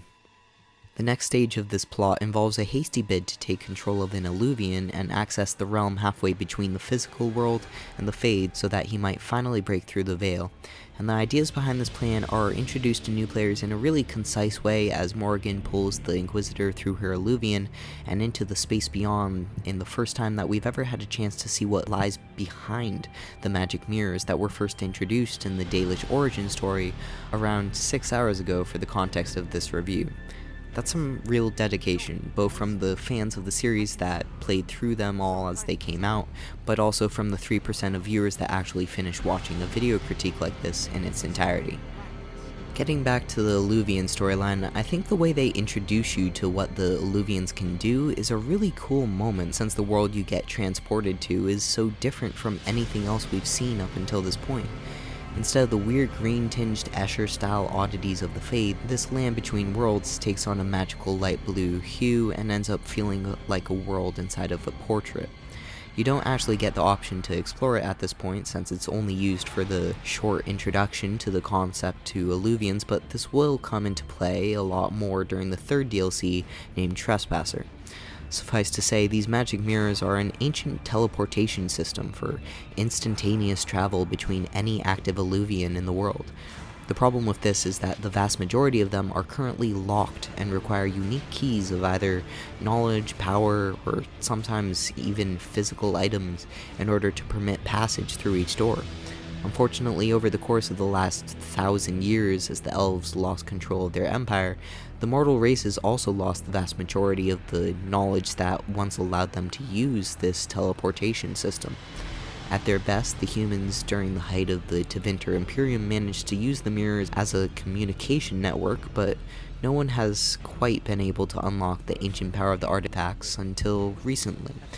Morgan isn't the only one that's been putting in the research to use these devices, and Corypheus has also learned about the location of one of these rumored artifacts along with the ability to use it. As such, the next questline follows the race to the Illuvian in order to stop the Elder One from gaining access to this tool and possibly using the other world as a stepping stone back to the Fade. Your forces end up meeting with Corypheus's combined armies as you approach the Elven Temple, and at some point in development, I think this was supposed to be the penultimate moment of the game, based on the fact that Empress Selene will show up if you didn't let her die, along with several of your advisors that are scattered around the base camps. It feels like this would be the staging point during one last battle between the forces of the Inquisition and Corypheus as you finally fight your way through to the artifact of ancient power. An opportunity to meet with the leaders of all the organizations that you brought into the cause, but it never does this, and instead you just run through like 8 packs of basic enemies that are mildly distracted by a couple of your own soldiers before making it to the temple 10 minutes later. Once you're there, things pick back up rather quickly as you watch Corypheus breach the temple defenses by literally allowing the elven energy to disintegrate his body, which somehow also diffuses the trap at the same time. This is never really explained, but it's mostly just an excuse to teach any players that didn't already know the fact that Corypheus is basically an archdemon in terms of what it takes to kill him. He has the same ability to transfer his consciousness to the body of any nearby organisms with the taint, which would probably mean that he needs to be killed by a Grey Warden, except for the fact that Corypheus seems to be capable of nearly mind-controlling any Grey Wardens in his general vicinity. If you've noticed his similarities in both physical and magical nature to the Architect, then you're actually on the right track, since Corypheus was only one of 7 High Priests that eventually breached the Golden City. So now that we have solid proof that the 7 appear to have the ability to shift souls in a similar way to the old gods, it's more than likely that any characters that killed the Architect can actually be retconned into letting him live via their immortal tendencies. But that's more of a problem for a Dragon Age 4 to handle. Right now, we still have to stop Corypheus from reaching the Alluvion, so the party makes a mad dash across the only bridge into the temple, and tries to keep a still regenerating Corypheus away by closing the gates on him. This godlike entity with near immortality and some of the strongest magical powers in the history of the world, along with a frickin' dragon under his command, just got stopped by a door. Whatever, moving along, you catch up with the leader of Corypheus's forces and see them open up a hole deeper into the temple, which you can either choose to fight your way through or complete a series of puzzles meant to test the purpose of any pilgrims that would come to the temple. See, this is actually a holy place devoted to the followers of Mythal, and after doing a series of pretty basic don't touch the same tile twice tests, you basically prove your worth to the temple's guardians and are permitted to walk freely to the end of the scenario. When you first meet these guardians, it's revealed that they were put to sleep after the fall of the Elven Empire, only to awaken whenever the temple needs to be defended, but due to an uppity attitude, they don't really end up telling you much more than that. And after spending several minutes waiting for the slowest escort mission in the game to open up hidden doors for you, you'll finally arrive at the final battle with the leader of Corypheus's forces. I've avoided this topic up until this point because your experiences with these villains can be very different depending on your playthrough and whether you decide to expand upon their backstory with some companion quests. See, which commander you have to deal with depends on your choices between allying with the mages or the Templars during the Act 1 questline, meaning that the opposite villain will be able to join Corypheus when he invades Haven immediately after you close the Fade. The Samson character that was introduced in DA2 will lead the Templars, while a new character named Calpurnia from Tevinter will end up leading the Venatori forces. And that's basically the full extent of what you'll learn about them, unless you end up going through the companion quest line with either Cullen or Leliana. Since Cullen used to be the Knight Commander of the Templars in Kirkwall, he obviously had more than a couple interactions with Samson, and uses this connection to try and track down his old friend during Inquisition. It turns out that Samson is using the red lyrium supplied by Corypheus to finally strike back at the Chantry that he perceives as using an addictive substance to bind the Templars to their religious will. And he's not necessarily alone in this belief, as many Templars flock to his banner following the abandonment of Chantry support with the Mage Rebellion. Many of these men and women that now belong to the Red Templar were probably just looking for a fix, as the steady supply lines that once maintained the Templars' ability slowly wasted away in the face of the current war. So when Samson, a man who had already turned his addiction into a hatred for the organization that made him into what he is, was then given an even more powerful substance along with the chance to strike back for once in his life, why wouldn't he? Likewise, along the Leliana questline, you're given a chance to investigate Calpurnia's past, since she appears to have come from thin air into the world stage. So after doing some sleuthing, along with placing a message stone that can transmit speech like a telephone, you're eventually able to learn quite a bit about the mysterious Tevinter mage, such as a weird obsession with a certain shrine to Dumat that Corypheus will not let her enter for any reason. At this point in both questlines, the Inquisitor finally gets involved and travels to a side area that will end up looking differently depending on which side of the game you're playing on, as you fight either an army of demons or Red Templar. At the end of both paths, you meet someone close to the villain, with the tranquil mage Maddox or Calpurnia's slave owner Erathsnes. In the case of Calpurnia, it turns out that Corypheus freed her from her old slave owner, finding a loyal ally in the process that he could entrust with the leadership of his mage army. But he also used the opportunity to take the prior slave owner as a test subject for powerful bonds and wards that could compel even a mage of considerable power to answer any question truthfully. Seeing this former master of the arts reduced to nothing more than a numb creature with no true hope is a touching moment, as you realize that this is the future that Corypheus has planned for his greatest general. But why would he create a prison of truths isn't quite revealed until we reach the final room in the Elven Temple. Along the Samson questline, we instead find an old friend of his that has turned into a tranquil mage for no fault of his own. Despite the lack of emotions on behalf of this mage named Maddox, he truly believes in what Samson is trying to do, out of a logical conviction that the actions that the Chantry have taken on behalf of both the mages and the Templar under their command is going too far. As such, this Tranquil fashioned an armor set of incredible power and red lyrium that allows Samson to stretch his limits far in advance of what any of the other Red Templar are able to do. And following this confrontation with the Tranquil that shows surprising dedication to the cause, you can take his toolset back to Dagna in order to forge a way to break Samson's armor during the final confrontation. As such, when we arrive at the final battle in the Elven Temple to Mythal, you can use Dagna's rune to break Samson's greatest source of power. While the revelation that Corypheus was planning on betraying Calpurnia will cause her to abandon the cause in its entirety, Samson was, and truly is, loyal to Corypheus's pursuit for the downfall of the Chantry, while Calpurnia only ever wanted to reform the Tevinter Magisterium into a nation without corruption or slavery. She was, after all, brought up from her low-born slave status to one of the highest powers in the world, and yet never stopped freeing any slaves she met in her path, forging a large group of loyal spies and friends in the world that believe in her worldview. Samson could never survive the events of Inquisition, corrupted as he was by the red lyrium, but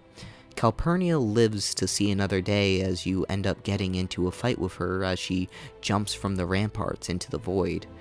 As you climb up the final staircase to the central point in the Grand Temple, you're greeted once again by the leader of the Guardians, who more or less relents that he could not stop you by this point, even if he tried. The elf explains what the Pool of Sorrows is, the font of elven knowledge that now lies before the player, as every priest of Mythal gave their combined knowledge and wisdom to the well before passing from the world. This is what Corypheus truly wanted, the combined knowledge of several thousand years of ancient elven society, and how he might learn to break through the veil and reach his goal. But the font comes with a price, as anyone who takes in the well would also be beholden to the ancient goddess Mythal, who the Guardians of the Well obviously still believe walks the earth. See, Corypheus never intended to take the well for himself, since he understood the risk that Mythal might pose if she had control over even his godlyhood. So he devised the prison that he tested on Calpurnia's master in order to harness the knowledge without risking himself. Calpurnia was always meant to be the vessel for this knowledge, so that Corypheus could drink without ever risking himself, for the god was still a man of the old magisterium, and would think nothing for the life of a slave.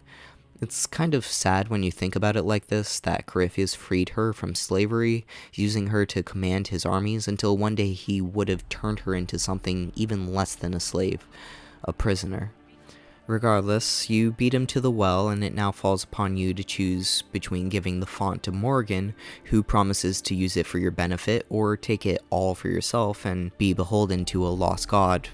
whatever that might mean. Your companions weigh in on it as always, but the final choice is yours, and yours alone to make, at which point someone will descend into the font and take the knowledge of 1,000 years into their soul. Corypheus finally catches up, only to be infuriated by yet another failure to reach his goals, at which point your party will flee through the Illuvian that the Well of Sorrows was able to activate with your new knowledge. And thus, the endgame is now upon us. There's only about an hour left of the main storyline if you don't take this chance to go explore most of the other areas that you haven't been to yet, and if that sounds a little bit rushed, you're not alone. It's as if the final third of the game was cut off by the neck as you finally reach the climactic battles that may have tied everything together. This is why I think that the Battle of the Arbor Wilds was supposed to be that big Mass Effect style final conflict, but whatever happened during development happened, and we're left with a rush through the last couple of boss battles. Armed with your new knowledge of the elves, the ancient wisdom will only come to you in whispers and riddles as you try to understand what they're saying inside your head. The whispers guide you to an ancient calling place to the goddess Mythal, where you say some elvish words and ask for guidance from your new patron, Mythal. Many of you will be surprised to see that it's actually Flemeth, an ancient witch who agreed to deal with the elven goddess to hide her soul upon the fracture of the ancient elven society, a being who represents both the foreign goddess as well as the experiences that she had left during her long hibernation in the Kokari wilds, biding her time in the world, and most horrifyingly, now in control of the bodily functions of one of the most powerful people in the world, depending on what choice you may have made at the well. Despite this, she agrees to help you face Corypheus for her own personal reasons, and gives you some measure of control over a dragon that you either summon or have Morgan shapeshift into. This scene also takes on a different taste entirely if you chose to let Morgan have the old god baby back in Origins, as you chase the child into the Illuvian directly following the events at the Well of Sorrows. In this scenario, Mythal addresses you in much the same way as in the forest clearing, but this time she also threatens Morgan with the life of the boy, before eventually siphoning the god soul into herself.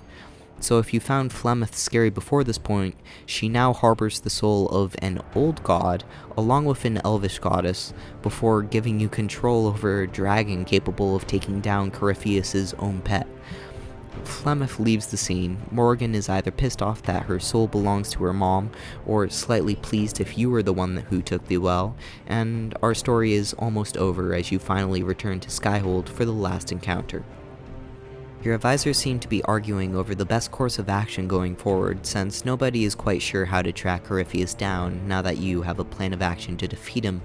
when the Elder One himself reaps a hole in the breach in order to send one final challenge to the Inquisitor.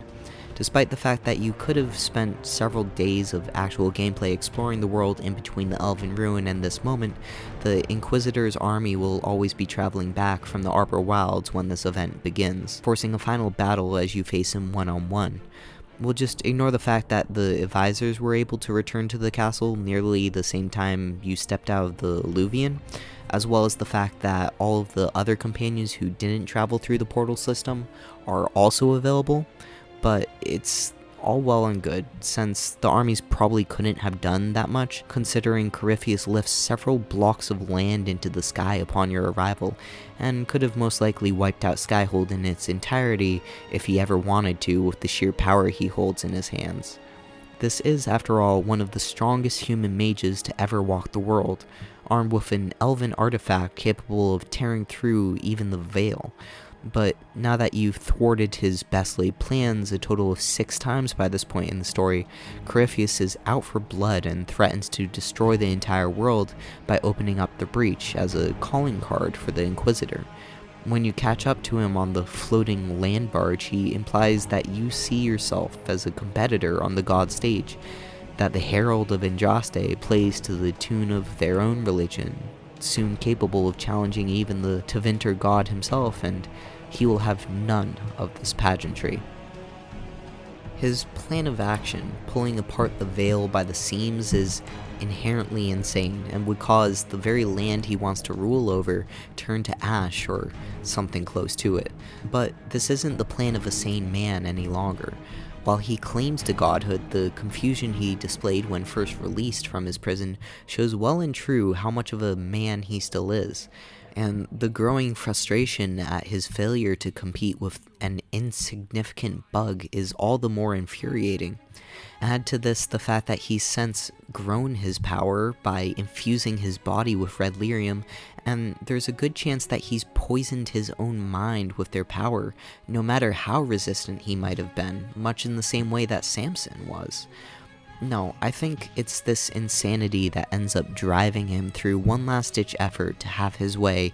even though he always could have just bided his time and found another path across the veil.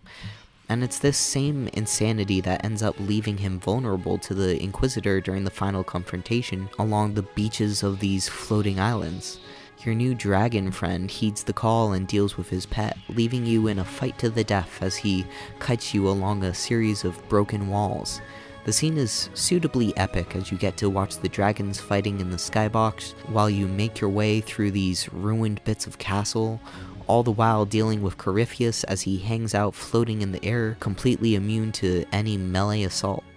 And while your friendly Dracolisk ends up helping a fair bit, it eventually falls on the player to finish off the beast that the Elven Whispers told you is basically a Horcrux for Corypheus' soul.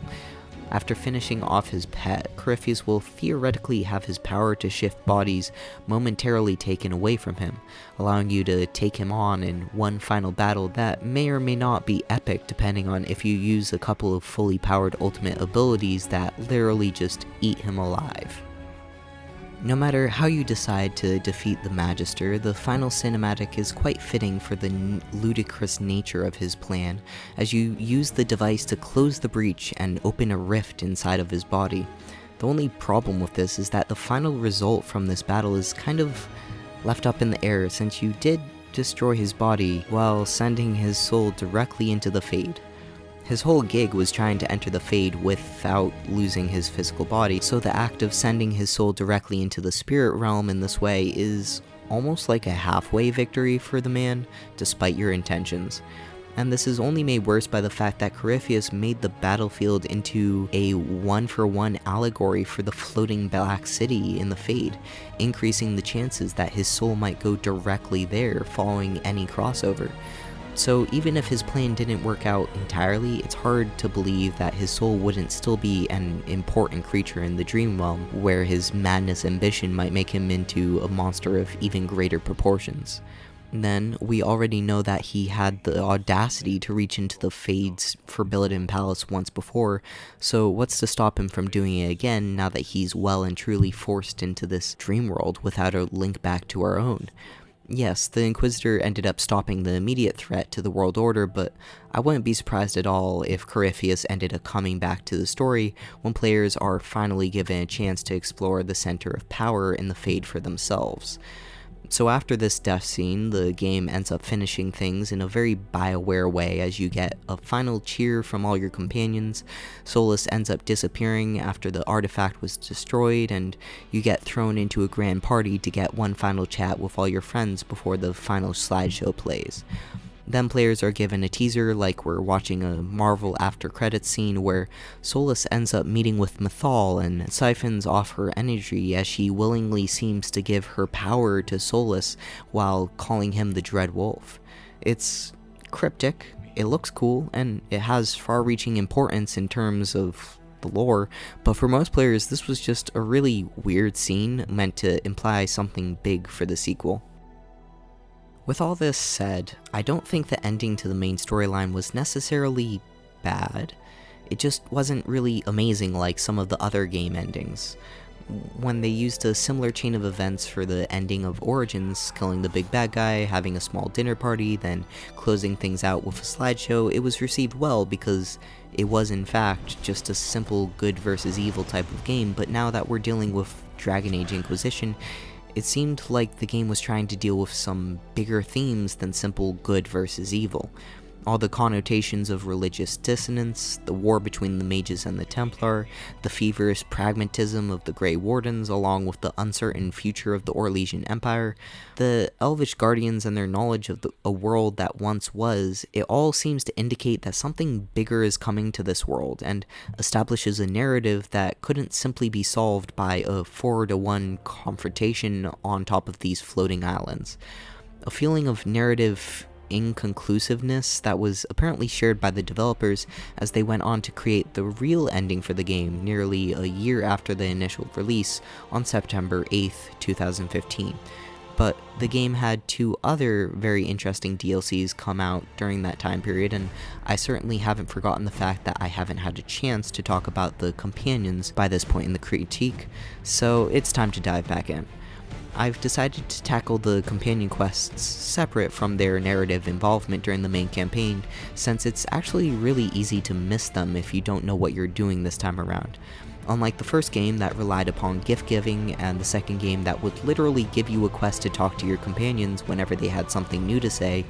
Inquisition only gives you their companion quests after you've exhausted all of the dialogue they have to offer in your main base. Now, it's still a big improvement over the gift-giving system, but this means that players are forced to either wait through several paragraphs of dialogue for each and every character, or learn to judiciously use the skip dialogue button in order to get through it all really quickly. And even then, players will have to talk to each companion multiple times in order to exhaust all of the dialogue trees, since several of them have new options open up after you've already done everything there is to see on the first face-to-face.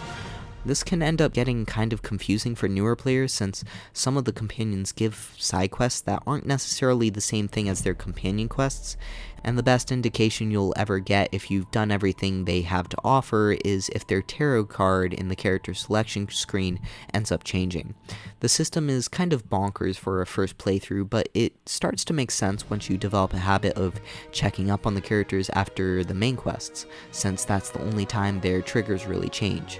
So the fact that I know that many players never got to see these companion quests is actually a shame, considering their narrative similarity to the character arts from DA2. For context, you end up getting access to 9 different companions this time around, with 3 of each class, so that players can monoclass their entire team if you want to play a weird challenge run or 2. For warriors, you have Cassandra, the Templar Seeker, Iron Bull, the mercenary Ben Hassrath spy, and Blackwall, the Grey Warden with a dark past. For rogues, you get Varric, the storytelling dwarf, Sarah, the witty hero of the common folk, and Cole, the friendly spirit.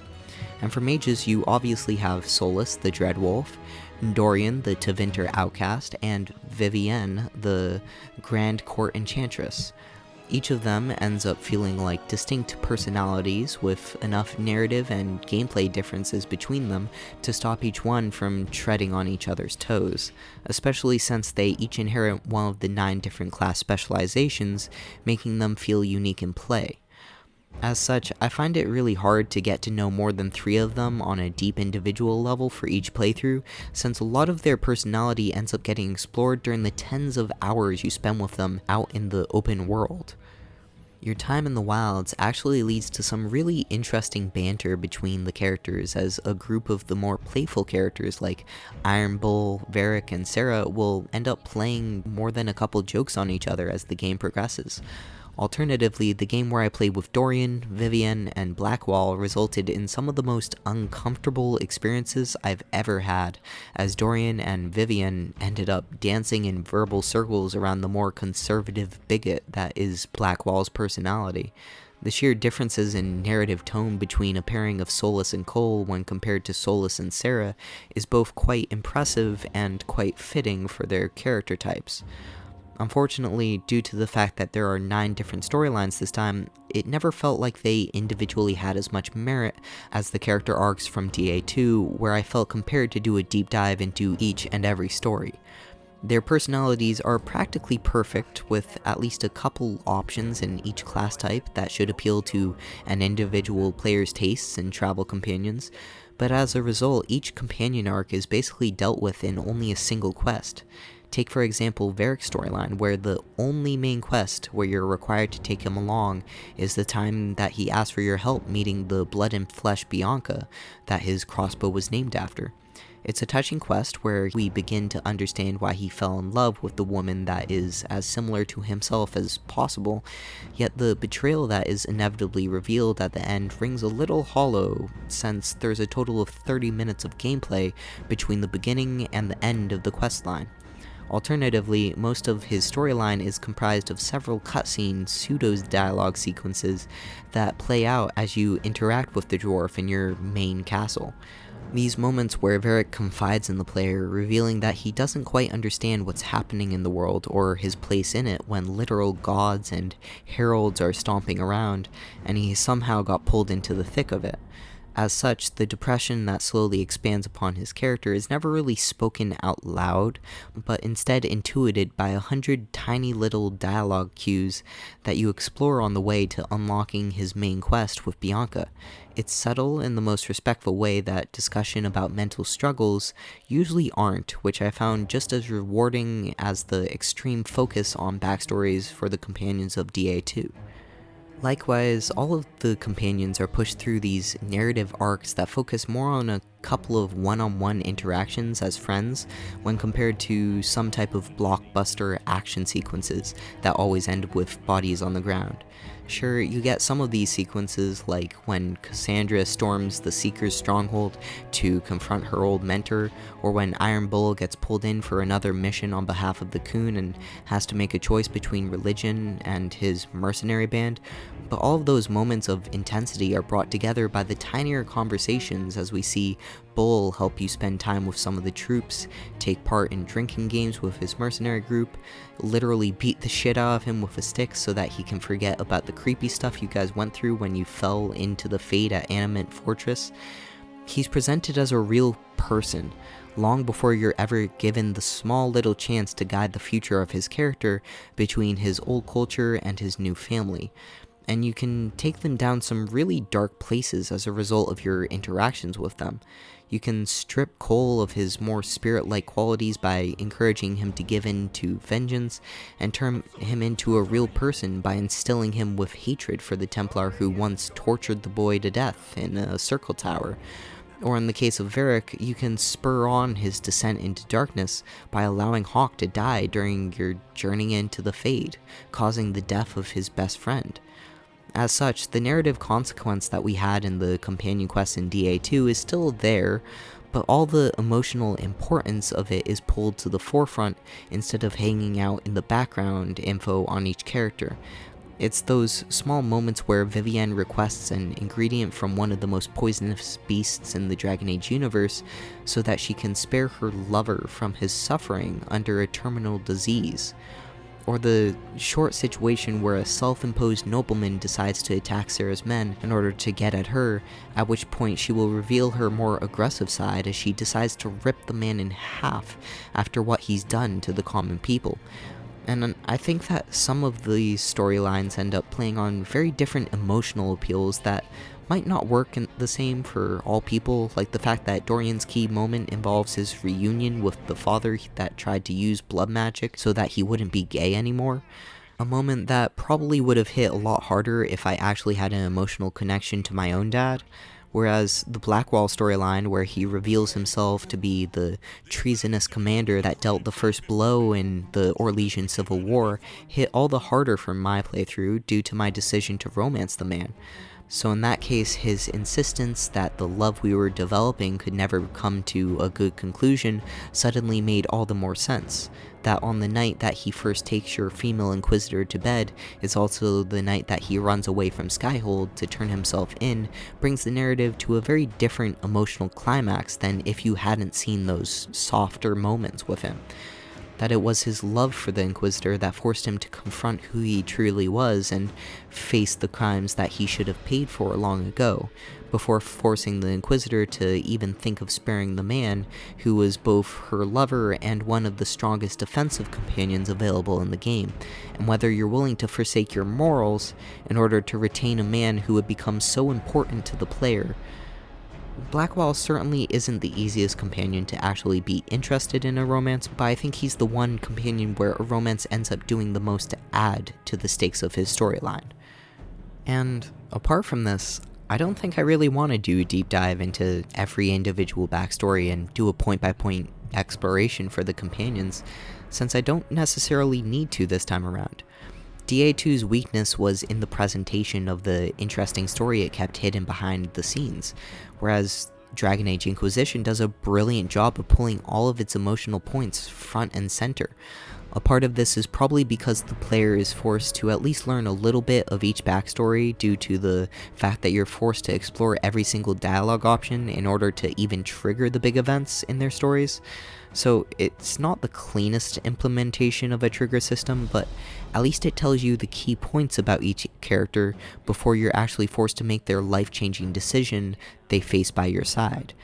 And the fact that their tarot cards end up changing at several points along each of their storylines also gives a real reward upon completion of each companion quest, more so than any gold or items ever could have been, resulting in a grand indication of your party's growth as people over the course of the campaign, or a haunting reminder of your failures to help them if you ended up making poor choices. These are companion quests done right, even if the game should have done a better job teaching players what to do in order to see their stories. So I mentioned how Inquisition has 3 main story DLCs, and I'm happy to say that they end up taking more inspiration from the DA2 expansion than the 1 hour long test DLCs that came with Origins. Each Inquisition DLC takes between 3 to 5 hours and could theoretically be stretched to take up 10 hours each if you decide to explore every nook and cranny of their worlds. The first 2 DLCs, named The Descent and Jaws of Hakon, end up plugging their maps directly into the main questline after you reach Skyhold, while the final DLC, Trespasser, can only be explored after the final battle with Corypheus, and is basically an extended ending for the game. I'm actually going to talk about the second DLC that was released first, since The Descent is the earliest playable DLC content that opens up around level 12 in terms of game difficulty. The story for the expansion ends up following a group of dwarves who responded to a cry for help from lyrium miners that have been experiencing more and more frequent earthquakes from the areas near the Storm Coast. This band of warriors from the Dead Legion are accompanied by a researcher from the Shaperate named Volta, who the game quickly establishes a relationship between her and Ren, the Dead Legion lieutenant. This section ends up leading players deeper and deeper into a dungeon-focused area exploration section, complete with locked doors, mini-bosses, wave defense sequences, and puzzle games. And altogether, it's a really combat-focused scenario up until you reach the midway point in the dungeon and start encountering a biome type that even the dwarves aren't quite used to. After activating an ancient elevator even deeper into the earth than dwarves usually travel, a group of lyrium-addled dwarves called the Shah Brutal end up showing up and using their strange technology to shoot Lieutenant Ren within your first contact with the new group. These deep dwarves certainly aren't friendly and will resist your approach every step of the way, but Shaper Volta believes that something called a Titan might be hidden away in the depths and be the key to stopping the earthquakes in the area. Several cave drawings scattered along the way give the player a deeper understanding into the purpose of this deep dwarf cult, as we soon learn that they've dedicated themselves to the defense of this ancient being deep below. you ultimately end up using their technology against them, like a form of gatlock to blow apart the walls of stone they erect in your path, forcing your way past their defenses. And after playing several dozen hours to reach this point in the game, the introduction of their new enemy types is a welcome sight indeed, as you learn to deal with their supercharged sniper rifles and machine guns that appear to run off of lyrium, all of which is rewarded by one of the most astounding skyboxes in the entire game as you finally round a corner to find yourself in the middle of Walt Disney's Atlantis series. The view is breathtaking, and we soon realize the connotations behind it, that this is actually the center of a Titan, even if it's still asleep. But we're not quite done with the big revelations in this DLC. As you finally approach the humming structure at the center of the cavern, Volta feels the creature calling to her. She unwittingly ends up releasing a burst of power that wakes up the guardian of the Titan that the Inquisitor's party is forced to deal with in her stead. But following the defense mechanism's defeat, it seems like Volta has been changed by the encounter and established a link between her and the Titan. Now that she's so close to understanding the lost knowledge of her people, she's not willing to leave even though the source of the earthquakes has been dealt with, and she even encourages the Inquisitor to simply leave her to her fate, since she now believes she can take care of herself. The thing is, the burst of power that Volta made seems a lot like magic, which shouldn't be possible since dwarves never even manifested magical ability in any known history. And the connection between the Titans, the dwarves, and lyrium, which is eventually revealed to be Titan's blood, is kind of just left on this cliffhanger, as the Inquisitor is forced to continue their quest against Corypheus. Soon after you leave the Titan's stomach, the paths into the depths close behind you, and even the best spelunkers in the Inquisitor's employment are not able to find their way back to Volta, who remained behind. So, much in the same way that Inquisition is a setup for Solas's character arc, the Descent DLC is a setup for the general backstory behind the dwarves and where they came from, along with several questions for what this means for the Templar and their ability to cut off magic by using Titan blood. The other DLC available during the main campaign is called Jaws of Hakon, and takes place in Frostback Basin, a mountainous jungle area that is mostly inhabited by two competing tribes of humanoids. You'll find that the Stone Bear tribe is largely peaceful to the Inquisition, and can even become straight-up allies if you eventually do enough quests for them, in a similar way to the Dalish camp in the main campaign. Otherwise, the Hakonites are a tribe of Avar that worship the long-dead war god of the Avar people, and are trying to wake up a dragon in order to start a great invasion like the ancient times. As such, the story behind Jaws of Hakon ends up following your attempt to stop this war tribe from waking up their god and invading the north, alongside investigating several clues about the last Inquisitor who mysteriously went missing around this area 800 years ago. But with all that said, the coolest part about the area is just getting to explore a new open world map as you climb your way up and down the gigantic trees, explore the heavy swamp, and travel through spider-infested crevices and explore frozen palaces.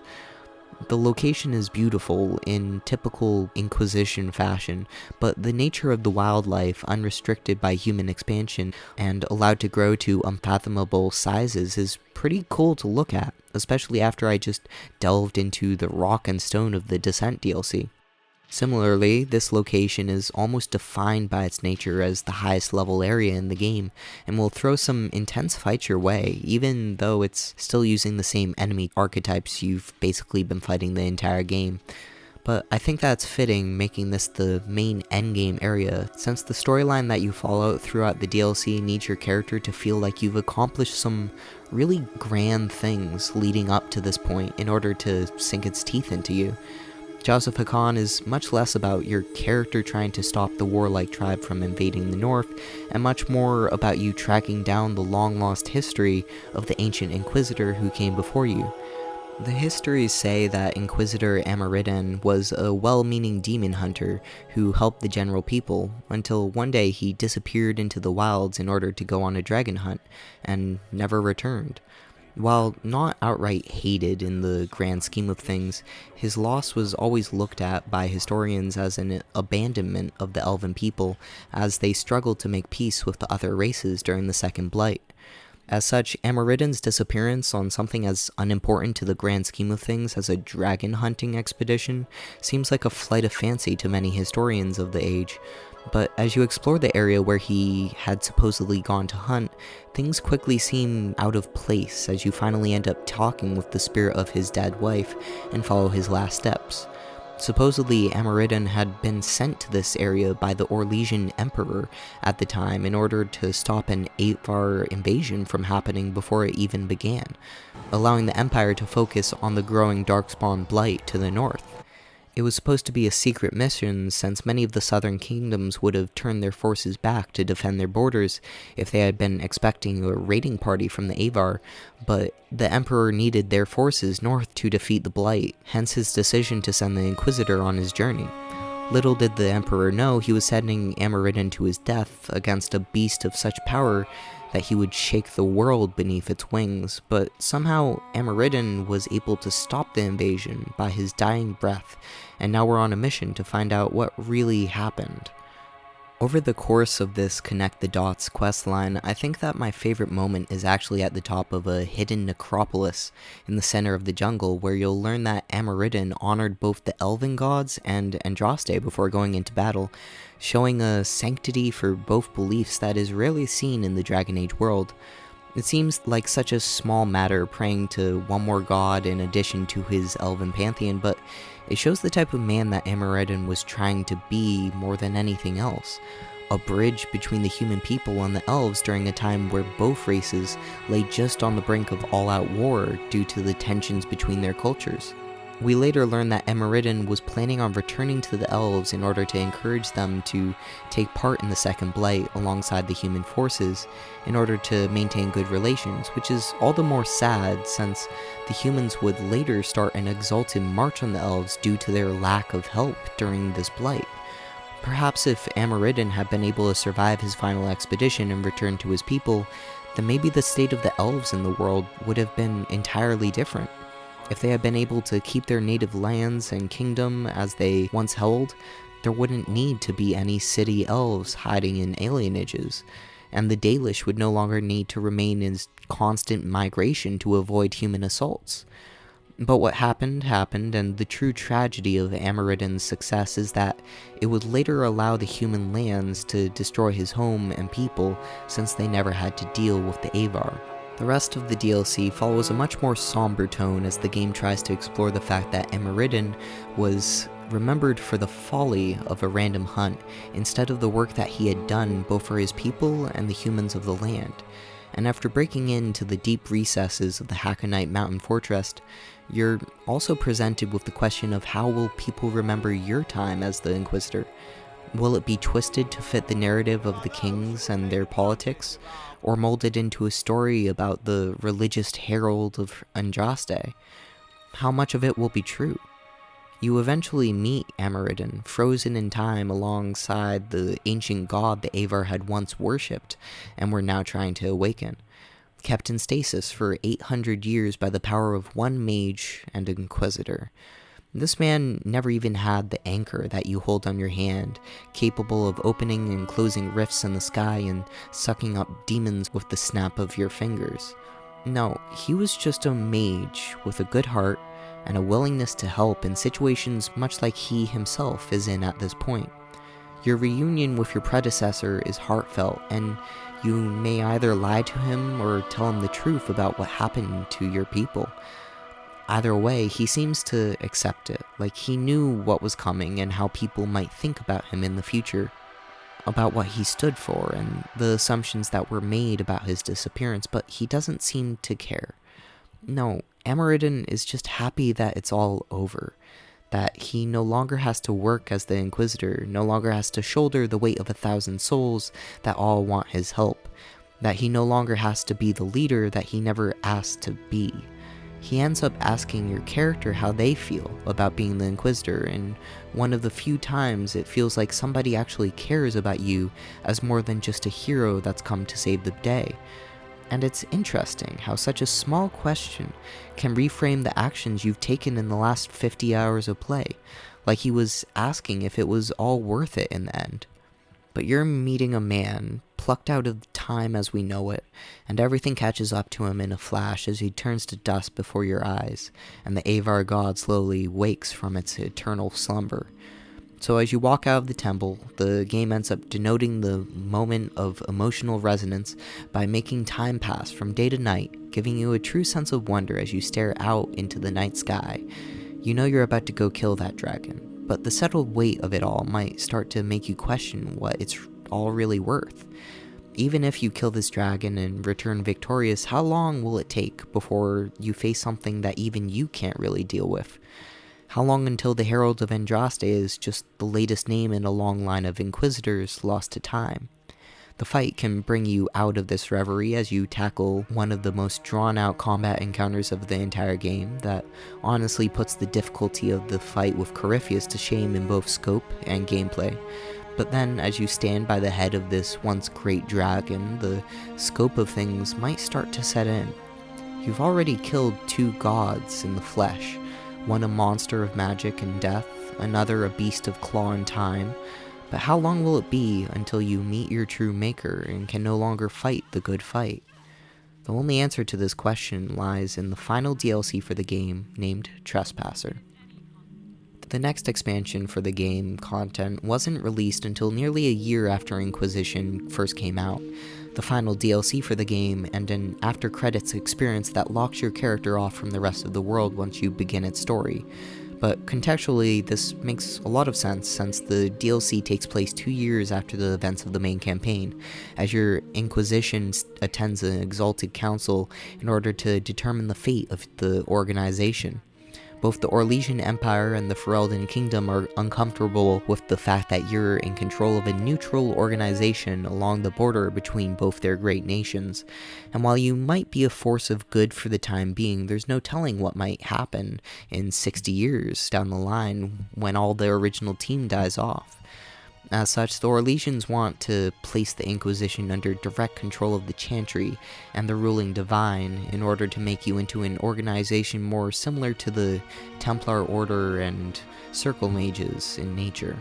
Otherwise, the Ferelden simply want to see the entire organization disbanded so that you won't fall into corruption like so many other large organizations end up doing, even under the watchful eyes of the Chantry. Now, obviously, your small team of advisors kind of don't want either of these things to happen, especially since they had to work so hard to build up the Inquisition from nothing.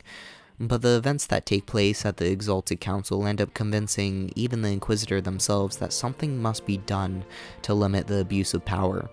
Before we get to that point, the game throws you another chance to meet up with all the companions after the 2-year time skip and see what they've been up to in the meantime. And while most of these small character moments are just fun opportunities to get one last chance to talk to your friends, some of them indicate more important things like the fact that Dorian is now the Tevinter ambassador to the Southern Realms. It's hard to tell what facets are important and which aren't, such as the fact that Cullen ends up adopting a Midbari, but they certainly do a good job sending off these characters with a nice final memory behind them all. Things start to pick up, however, once you actually enter the Exalted Council and are promptly notified that your guards have found a random Kunari warrior dead in the storage rooms.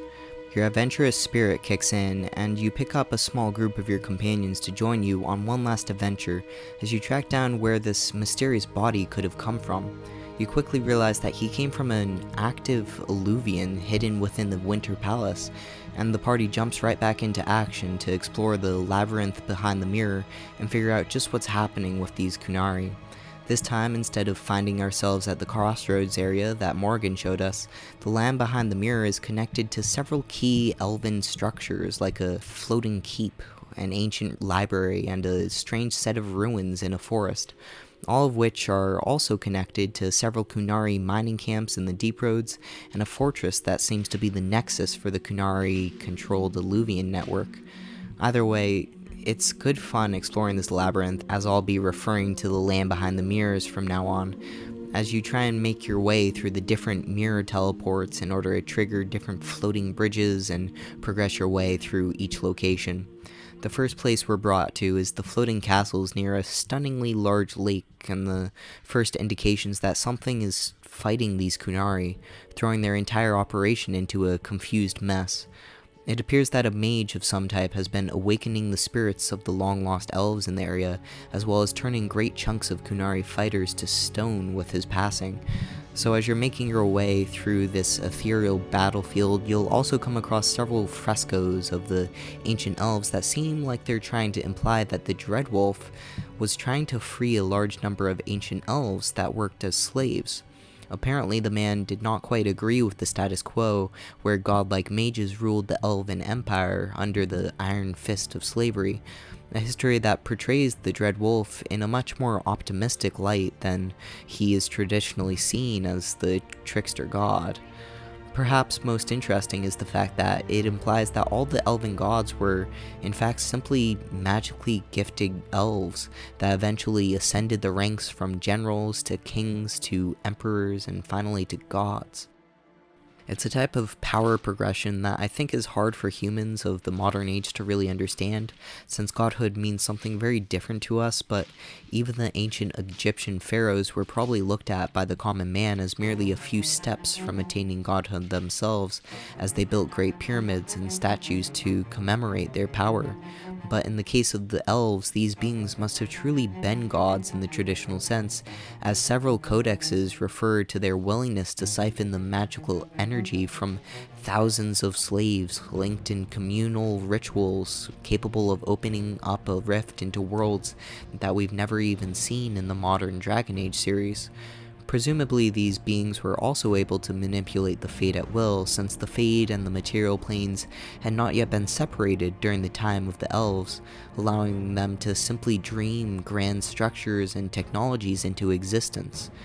So to think that one man may have been standing alone in the face of an entire pantheon of gods is both terribly ambitious and heroic at the same time. Regardless, as you finish exploring the area that seems to be the base of operations for Fen'Harel's resistance force, you'll eventually come across a missive that indicates that the Qunari are placing a weird variant of Gatlock at places of power all throughout the south. The plan is to use this dragon's breath concoction to create a blast that will simultaneously take out every major leader in both Orlais and Ferelden, a blunt, if pragmatic, course of action. We'll later learn that the reasoning behind this is that the southern nations would gladly capitulate to the Khun if not for the feudal leadership that has thus far kept them oppressed and obedient, and even if they did not simply convert out of a need for law and order, taking out their leaders in the area would certainly make an impending invasion much easier for the Qunari. It's a type of eat the rich, free the masses mentality that we've already seen the Qunari try in the past, as the air shock from DA2 ended up rounding all the nobles into a single location to better control and purge their ranks. Only this time they were planning on a much larger purge and a much larger invasion, all while using the traveling ability of the Alluvians to their advantage.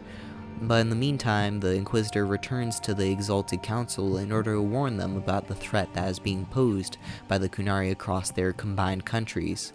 The news obviously shocks the Council, but information is quickly brought up about the fact that the Gatlock was actually smuggled in under the Inquisitor's own ledgers, presumably by a Qunari spy in our ranks. This all ends up putting the Inquisition into a fretful situation, as you realize that the problem that the Council was meant to address, the future corruption of your organization's purpose, is already happening.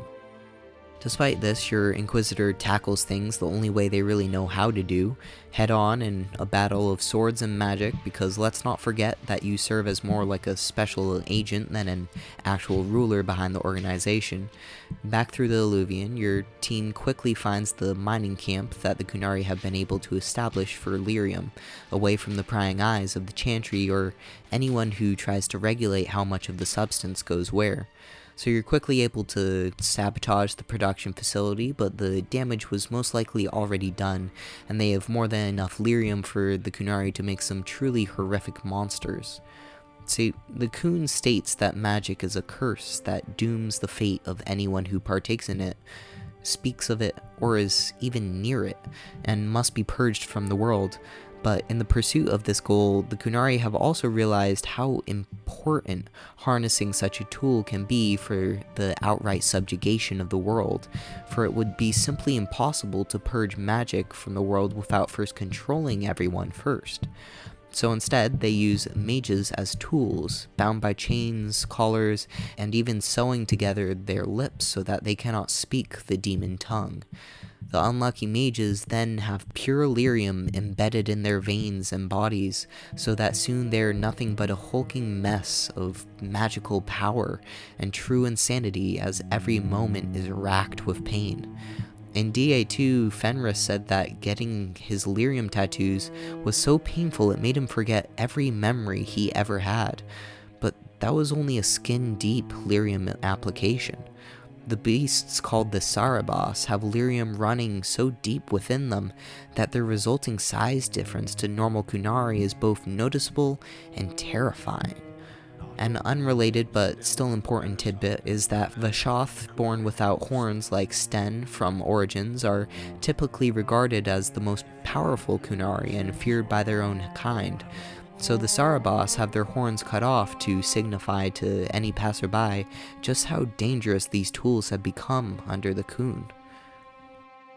A part of their need for a large lyrium source is soon explained as you enter the Elven library, and soon find out that it was only half destroyed during the cataclysm that tore apart the Fade and the material world. By talking to the spirit catalogs for Elven knowledge, you can even hear the dying words of these people as they got stuck on this side of the Fade, forever trapped away from their family and friends in the labyrinth. But the Qunari simply see this library as a tool, and you'll soon end up meeting the Vidasala, one of the 3 leaders of the Qunari people who specializes in the handling of the occult, the disbelievers, and magic. She's been trafficking a Sarabas to this island library in order to do research on the Fade and try to find a way to either destroy it entirely or otherwise use it against their enemies, and has thus far been able to significantly strengthen her personal guard in the process. Regardless, when she finally sicks her forces on the player, it seems like almost a mercy to put any Sarabas out of their misery. But with her research area out of commission, the Inquisitor returns one more time to the Exalted Council to give an update. Tensions are high after a guard caught an elven servant carrying a wine cask that was filled with dragon's breath, and all the involved parties are starting to point hands at one another. It seems like no one is fully at fault, since agents from numerous organizations are currently acting as double and triple agents for several groups at the same time. Things are genuinely spiraling out of control when it comes to the talks, stretching even Josephine's ability to meet a good resolution for the Inquisition, practically forcing the Inquisitor back through the portals to deal with the true threat. And there's a good chance this will be the last time the Inquisitor will ever be able to deal with something personally, as the anchor seems to be affecting you more and more as time goes by. No one's quite sure what it might do to you or how you can stop it, but there's a genuine feeling of melancholy as you take one last trip into the abyss with your friends.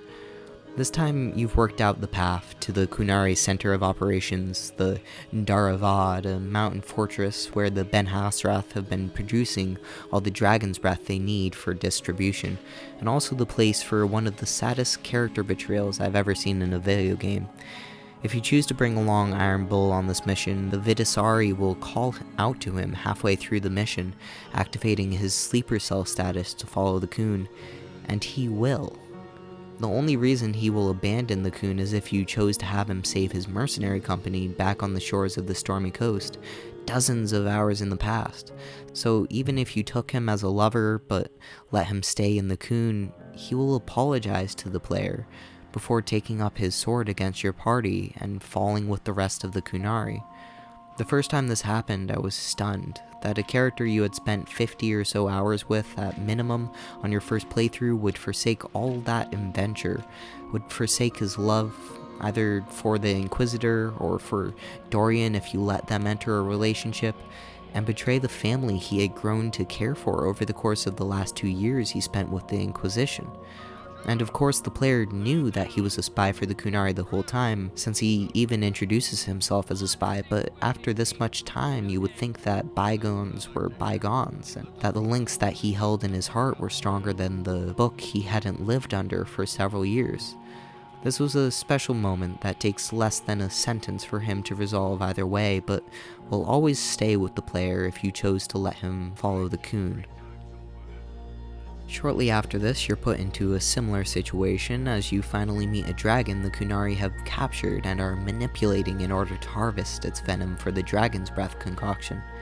You do technically have the opportunity to free the dragon instead of killing it, but it's a several step process that you have to do while simultaneously fighting off the dragon, as well as a never-ending line of Kunari assailants. I personally found it much easier to just kill the dragon, even though I tried freeing it first. I encountered a lot of problems breaking a set of boxes that I just couldn't target for some reason. But the final step in taking care of the dragon's breath plan is done for the time being, and you soon realize they could always just try again, so you follow the Vitasala as she escapes through a portal deeper into the Alluvian network. As you finally follow her into this elven ruin, the anchor starts to take over your main character, constantly refilling your focus meter, but exploding with a power that hurts even your allies when you reach full capacity. The Inquisitor is dying, and every time you use these powers to your advantage, it seems like it's only hastening the process, making the final location a mad dash from enemy pack to enemy pack. You feel like a force of nature, just running up to the enemies on the highest difficulty level and unleashing a Nova that both grants you invulnerability and nearly one-shots most of the enemies around you. And as a tool for pacing, it's a brilliant design that hastens you along the path through the last 15 minutes of the game as you feel the climax approaching. The final battle is actually a fight between two beings force-fed on powers that neither of them wanted in the first place. The power of the Void versus the power of Lyrium and the Earth, as you represent the two sides of the world and the fight between the elves and the mastery of the Earth. It's symbolic, it's fast-paced, and it will push your party to its limits. And it's one of the most impactful uses of gameplay to create a finale that I've ever seen. Not only this, but the music picks up just the right motifs as it pulls on the strings of nostalgia for all the games that came before. It's actually kind of weird how epic they're able to make a fight with just a simple Kunari mage when compared to the multiple gods the Inquisitor has fought before this point, but it all just ends up coming together in one of the most impressive boss fights I've ever had the chance to play. Not particularly mechanically interesting, but a real showstopper to watch. After this final showdown, the game takes things down a notch as you finally catch up to the mage that's been cutting through the Kunari ranks. Hiding in a field of Kunari statues, Solas's strength is on full display as he petrifies the Vitasala without even giving her a second glance. The true embodiment of the elven gods and their power in the world, but now he might even be stronger than the gods themselves, since he now harbors both himself and Mythal, but also the soul of an old god, depending on if Mythal absorbed the soul stuck in Morrigan's godchild. Solas was and is the trickster god that started it all, as you've probably learned by now that he was the one who gave the orb that caused the breach to Corypheus. It turns out that Solas was trapped in a deep sleep after he locked away the elven gods and placed the veil between our world and the Fade, only to awaken about a year after the events of Inquisition. His power has waned, as much of it relied on his old understanding of the Fade that once was intertwined with the world, so his agents allowed his greatest tool to fall into the hands of the Tevinter priest. He had only planned on letting the aspirant unlock the tool and die in the resulting blast of energy, but had not been expecting Corypheus's ability to reanimate in the body of a nearby darkspawn as he did. So instead, Solas was forced to join the Inquisition, and perhaps even allowed the Inquisition to succeed in the first place by letting them use an ancient fortress he knew of, all for the sole purpose of recovering his orb and doing what Corypheus had failed to do the first time. Fen'Harel isn't necessarily evil in the same way that Corypheus was, but he still wants the same general thing to happen. Instead of ascending to godhood himself, he wants to undo the separation of worlds that he had once caused in the first place, to once again connect the dream world and the material world as they had originally existed. He had placed the veil in between these worlds to save the elves, not to damn them as they now grovel in city slums and patrol the world in migrating clans devoted to the old brands that once marked them as slaves. No, Solas wants the elves to regain their place in the world, but he also wants the nature of the world to make sense again to his ancient understanding. Spirits of good and evil were not demons in the eyes of the elves, but rather beings as true to form as any human or dwarf may be in the current world. Over the course of his companion quest, we even see Solas refer to spirits as his friends, and he will think nothing of exterminating a couple mages that corrupted his neighborly spirit of wisdom into a pride demon. After all, for the man who slept 1,000 years, the denizens of the Fade are probably more flesh and blood than any humanoid of the material world could ever be to him. And yet, the Inquisitor can become that flesh and blood that ties him to the world if you decide to romance Solas throughout the storyline. He's a hard man to read, constantly masking himself whenever anyone is around to limit his exposure to the world, for during the events of Inquisition, he's not quite ready to be known to the elves. The realization of his mistakes took time to come into focus and realize the course of action he wants to take going forward, so the acceptance of a certain Inquisitor who seems to understand his soul isn't something he was expecting to happen. The romance with Solas isn't quite an extravagant one. You don't even get a sex scene, but it still felt deeply effective in conveying just who Solas is on the inside.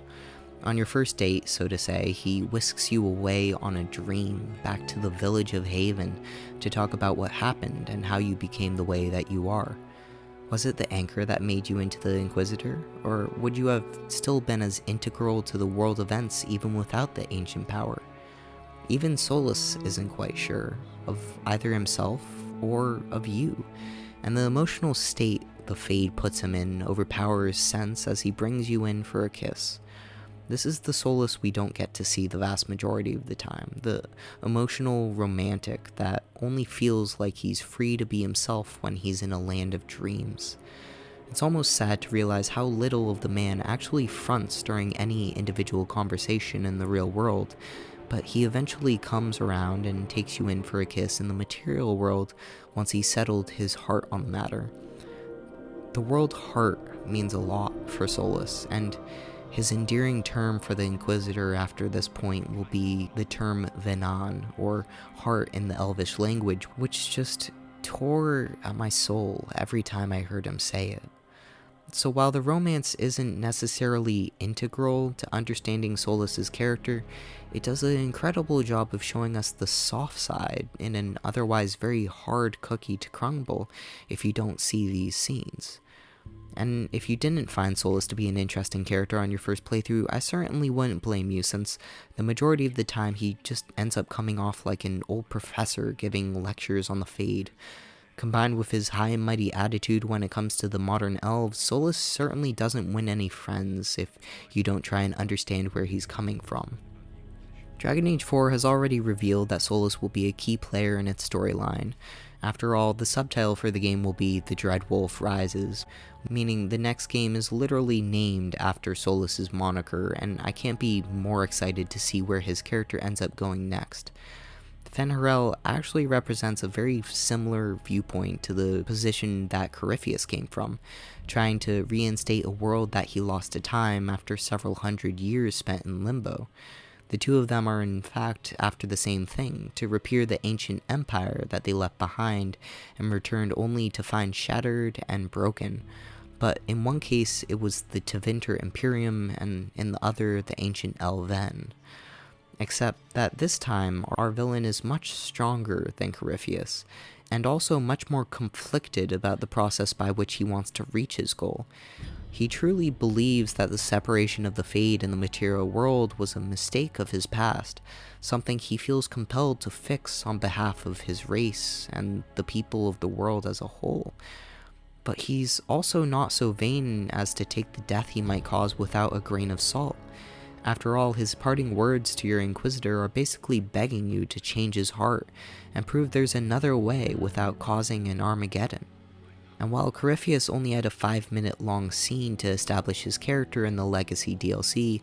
Solus had an entire game where players could explore what makes him tick as a person, gaining the context that so many players sorely lacked when it came to Corypheus. So these are the stakes of the world as Solus removes the anchor along with your arm in order to save the life of the Inquisitor that he might not always love, but that he certainly respects. You return after this discussion at the ends of the world, and Solus ends up taking control of the Illuvian network that the Qunari set up, giving him yet another tool in a repertoire of godlike proportions. They follow up this scene with a final address to the exiled council where you determine the fate of the Inquisition in this time to come, either as a tool for the Chantry or completely disbanded except for a small group of your closest confidants. There is no mic drop, but the book drop you do with the Codex of the Inquisition is just as powerful as you leave the scene and set your sights on stopping Solus before it's too late. Not because he's trying to destroy the world, but because he's trying to save a world that he already believes is broken, and simply cannot see another way forward. Our next step for the Dragon Age series will be the Tevinter Imperium, as elves and Magister and Qunari and even the Titans themselves all threaten to collide in a grand conflux of power that will shake the world. Do I sound a little excited? It's because I am, more than for most upcoming games that don't even have a release date in the next 2 years. Dragon Age has taken my heart almost as unwillingly as Solus has, and threatens to hold it hostage as each game in the series brings more to the scene. More backstory, more characters, bigger conflicts, ever growing. This is the strength of the series over any other RPG. Their devotion to constantly evolving the world stage from what used to be a bog standard conflict between good and evil into the magnificent world of gray that we are looking at as we enter the next game. There's obviously more that I could talk about in Dragon Age Inquisition, like the myriad of ways you can use crafting to break the difficulty curve, to the fortress assault system where you attack enemy castles and bring them under control of the Inquisition, and even to the many dragon hunts that you can go on over the course of the campaign, putting an end to the namesake for the era. But I think that I've probably said enough about the series as a whole to get you interested enough to play it for yourself and experience all this content at your own pace. Because as lengthy as this critique has gotten, my intent was always to focus the experience down to the highlights in each game instead of getting bogged down in every detail and side quest. So as much as I would love to one day develop the sheer writing ability that Joseph Anderson has in portraying every aspect of a video game in close critique, I haven't quite reached that level myself yet. If anything, the entire purpose of this series of videos was to break down why I fell in love with the later Dragon Age games in a way that I never felt about the original, almost entirely due to the focus on character development in the sequels. Dragon Age 2 took some good steps forward, but Inquisition refined the exploration of character into an art, and then polished it with all of the visual and musical flourishes of a Grand Maestro intent on plucking at every fiber of my heart. Thus, I still firmly believe that Dragon Age 2 and Inquisition stand as better games than Dragon Age Origin, despite any effort to dumb down the combat or simplify the dialogue system, since it was never about those things in the first place. It's about the story. Before you go, I wanted to do a quick rundown on what it actually means to create a video series like this, and the hours of work it takes along every inch of the creative process. In terms of gameplay, it took 49 hours playing through Dragon Age Origins once, just to refresh myself on what happened, but also playing the vast majority of the DLCs that I had never seen before this project.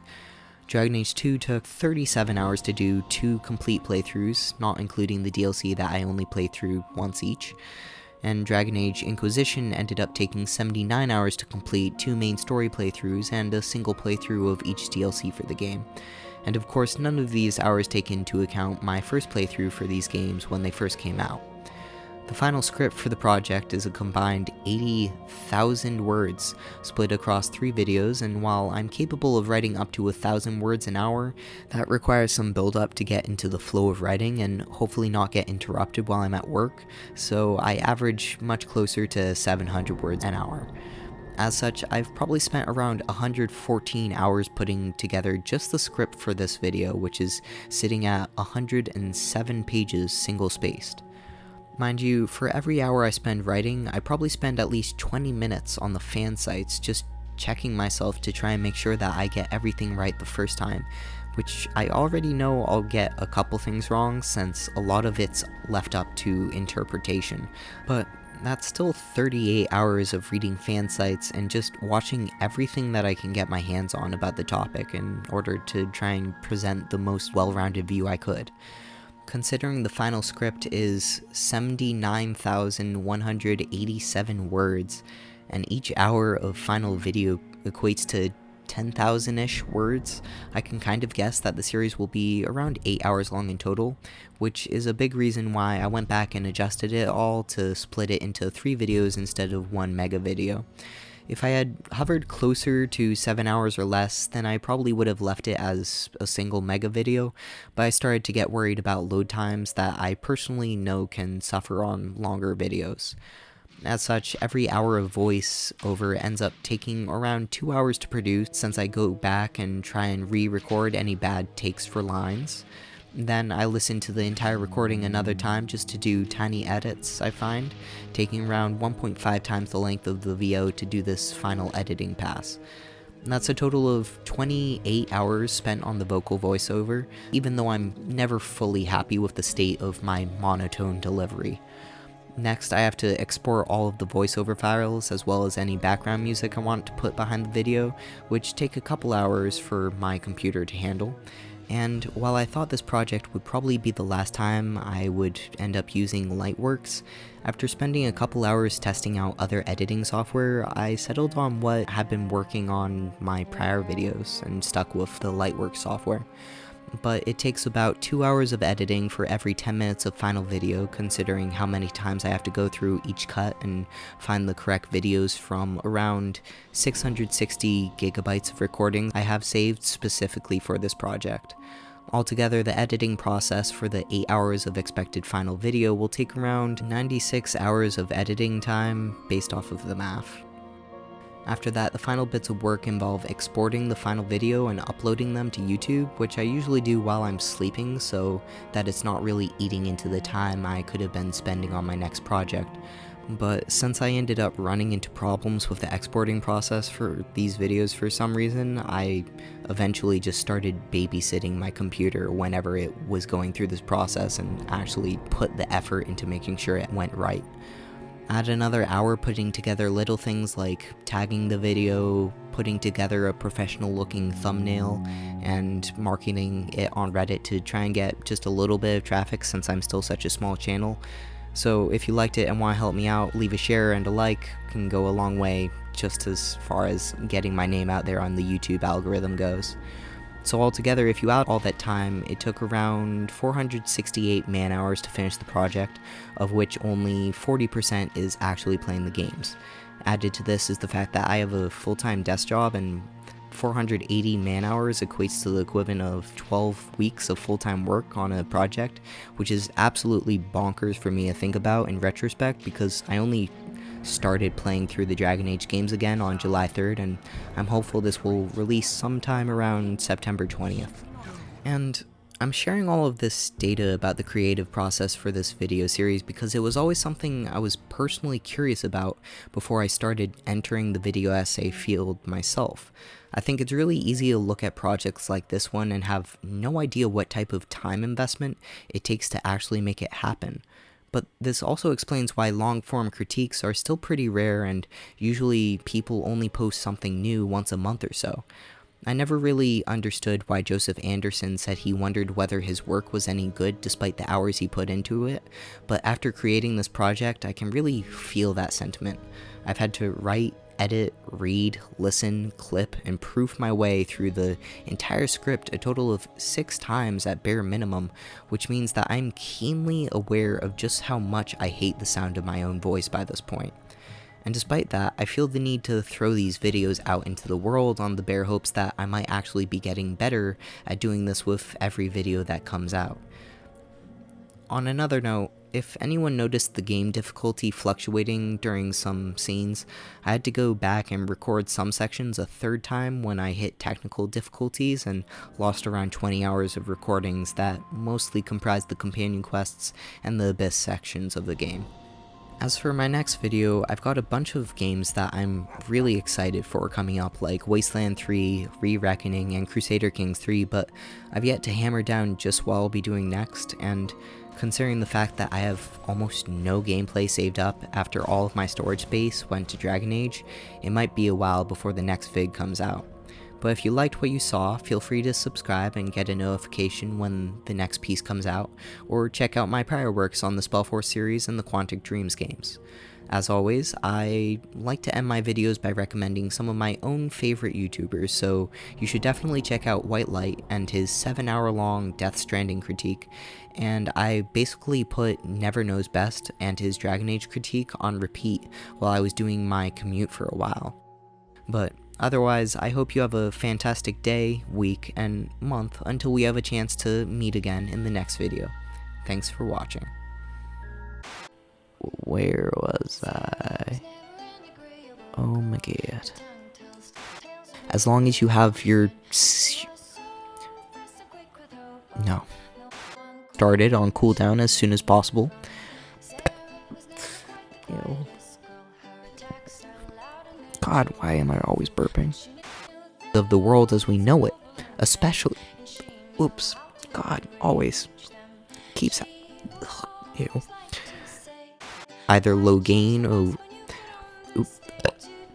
Every fucking time. Light blue hue, and... Oh. Why? Why? It ends up turning into a oh, no. Nope. That's wrong. Nah. Resource meter for Calpurnia's slave owner, Erathnes. Oh, God, that word's hard. Question truthfully. God. Font of elven knowledge that... Ooh, did I forget that? When the Elder One nope. No matter...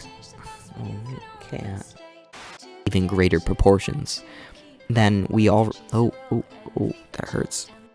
Your adventurous spirit kicks in and you find... Your adventurous... Break time. Your adventurous spirit Oh, what the fuck?